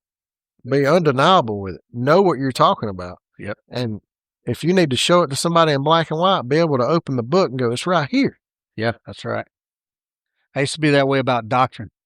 Everybody in SF, especially when young guys come in, they want to do all this wazoo shit. And I always said you can't manipulate doctrine unless you know doctrine. Yep. You got to know well, back in the day it was 7-8. Now it's 3- something. I don't know what the infantry manual, but and definitely know your departmental policy. Know your policy inside front out, and back. You got to know them. You've got to know them, and you also have to be aware of those administrators who will look at that policy and say, "Oh, you broke that policy," even though you didn't break that policy. Yeah. They'll try to use policy against you, and you need to be able to put. Well, that's why you got to know it. That's why you got to know it, or at least a reinforcing reason why you got to know it, so that you can say, "No, I didn't. I know exactly what that policy is." Yep. Yeah, you can't manipulate. You got to know within the parameters of your job. One thing that took me a long time to learn is I wanted to do things I wanted to do in the art, kind of my way. And I realized that my boss, and I've had a series of good and bad bosses throughout my time there. in SF, well, in the Army in general.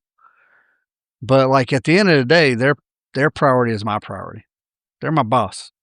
I don't really have a I shouldn't have a priority, right? You tell me what's important, and then within the scope of commander's intent, and doctrine, yeah, I'll do what you want me to do. yeah, yep. And then if I do what you want me to do, you got to back me up. yeah, yeah. And 100%, if you ever get called on the road, if you ever get called in the office, chief's office, any supervisor's office, and you're getting grilled and they say, "Did you do this?" They already know you did it. Yeah. You better stand there with pride, poke your chest out and say, "Yep, I did it, and this is why." Yeah, and this is why. Exactly. The quickest way to get a bad reputation in law enforcement is going there with your supervisor and lie about something, and that's the fastest way out the door. Yep. That's a sign of kind of maturity level and stuff like that too. It's a sign of poor integrity. Right, lying about it. Like, yep. Yeah, man. You got to know your stuff. You can't just, oh, so and so told me. Yeah. You got to know your stuff, man. And you got to know how to talk to people, especially as a cop. Especially as a cop, if you talk to people on the road like you've known them forever, you'll go a lot farther than if you talk to them like they're ignorant or talk to them like they don't understand anything. Yeah. You're going to run into the people that they only understand one way of being talked to. And unfortunately, you may have to use foul language to get the point across. Yeah, man. We call that reading the room. You got to know your audience. That's right. Yeah. And it's not everybody. Most people you can talk to like we're talking now and everything's all good. I've been to some domestics where the house be tore up from the floor up and you separate them and you're talking to them like we're talking to now. And, somebody did do wrong. Somebody's going to jail, but they're all calm and well, that's professionalism. Yeah. Being able to deal with things, however calm, but being ready for whatever happens. Yep. Especially violence, right? You can be talking to a guy like this and that joker's guy, he's just waiting.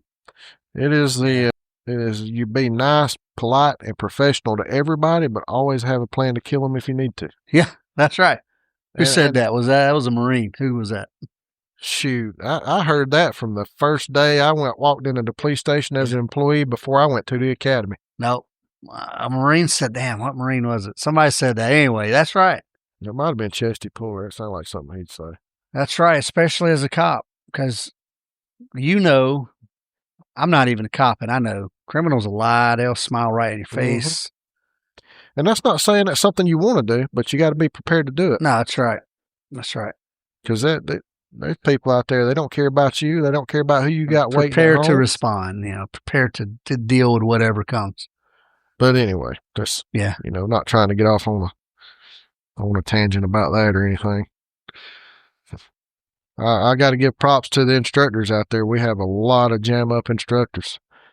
Some of them has got a lot of combatives experience and not like just Georgia Northwestern, but post instructors. You got, James Manning down at the Regional Academy at Georgia Highlands. I know James. He's a scrapper. He knows what he's doing. Yep.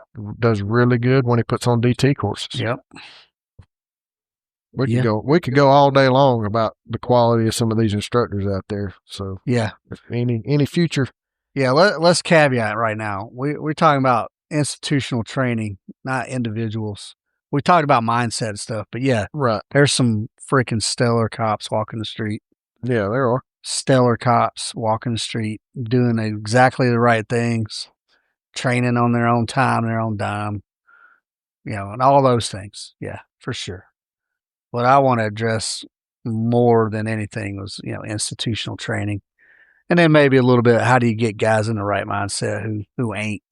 But that's it's difficult. That's a leadership thing.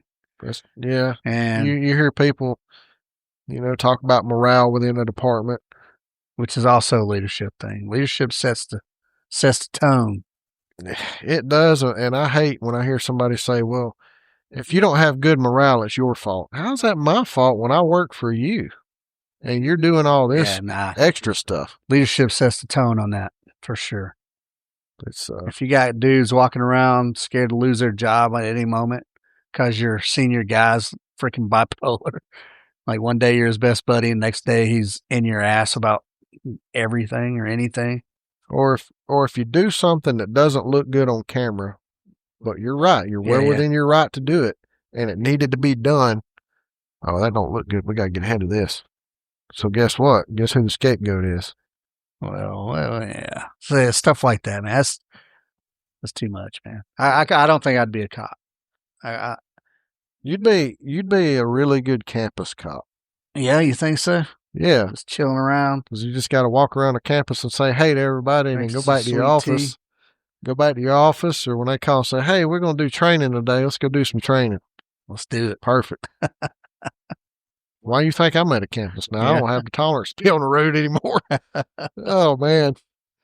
All right, man. Let's wrap this madness up. So, what's your last words? What you want to say to the few peoples that are listening, the three or four people that are listening? Well, if they're cops, just, know your job and be undeniable in what you're doing. Always do the right thing and make sure you're doing it better than everybody else. There you go. And I'll add to that, if your heart ain't in it, get on out. That's right. If your heart ain't in it, get you a job at a buy here, pay here car lot. Go be a DJ. That's what I tell everybody. All right, man. Good. All right, good people. This has been myself and Ricky Robinson talking about all kinds of stuff, mostly cop training. What's coming up? Damn, OSS. I should have pulled my calendar up. I think we got August 9th. We got a rifle workshop coming up. Let's see. August 23rd. We got another pistol workshop coming up, which is not going to be a heartbreaker like the last one. We're going to work on some moving in and out of positions and some agility and stuff like that, shooting fast. And then August, where we at? I want to say the 30th. We have a wild card day. Yep. And those are random drills that we pull out of the drill index card deck.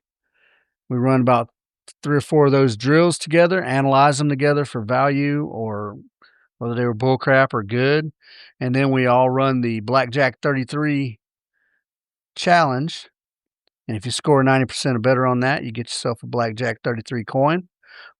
Please go on the website to look at the backstory on that.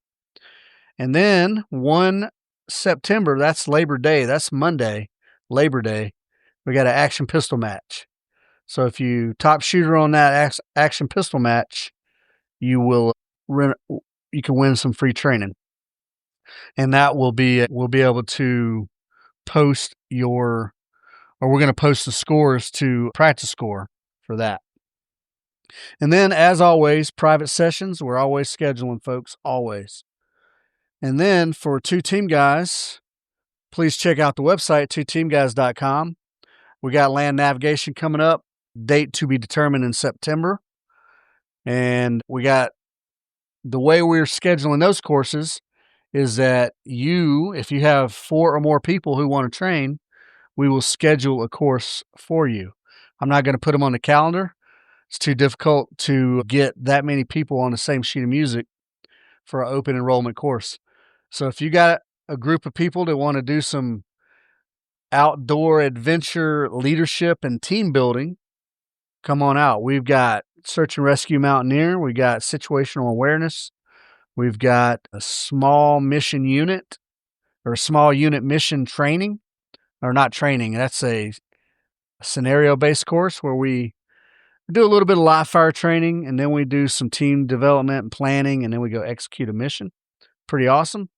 We've got surviving captivity, which is designed specifically for overseas travelers, whether you're a salesman, a missionary, student going abroad, a journalist working for a small-time organization.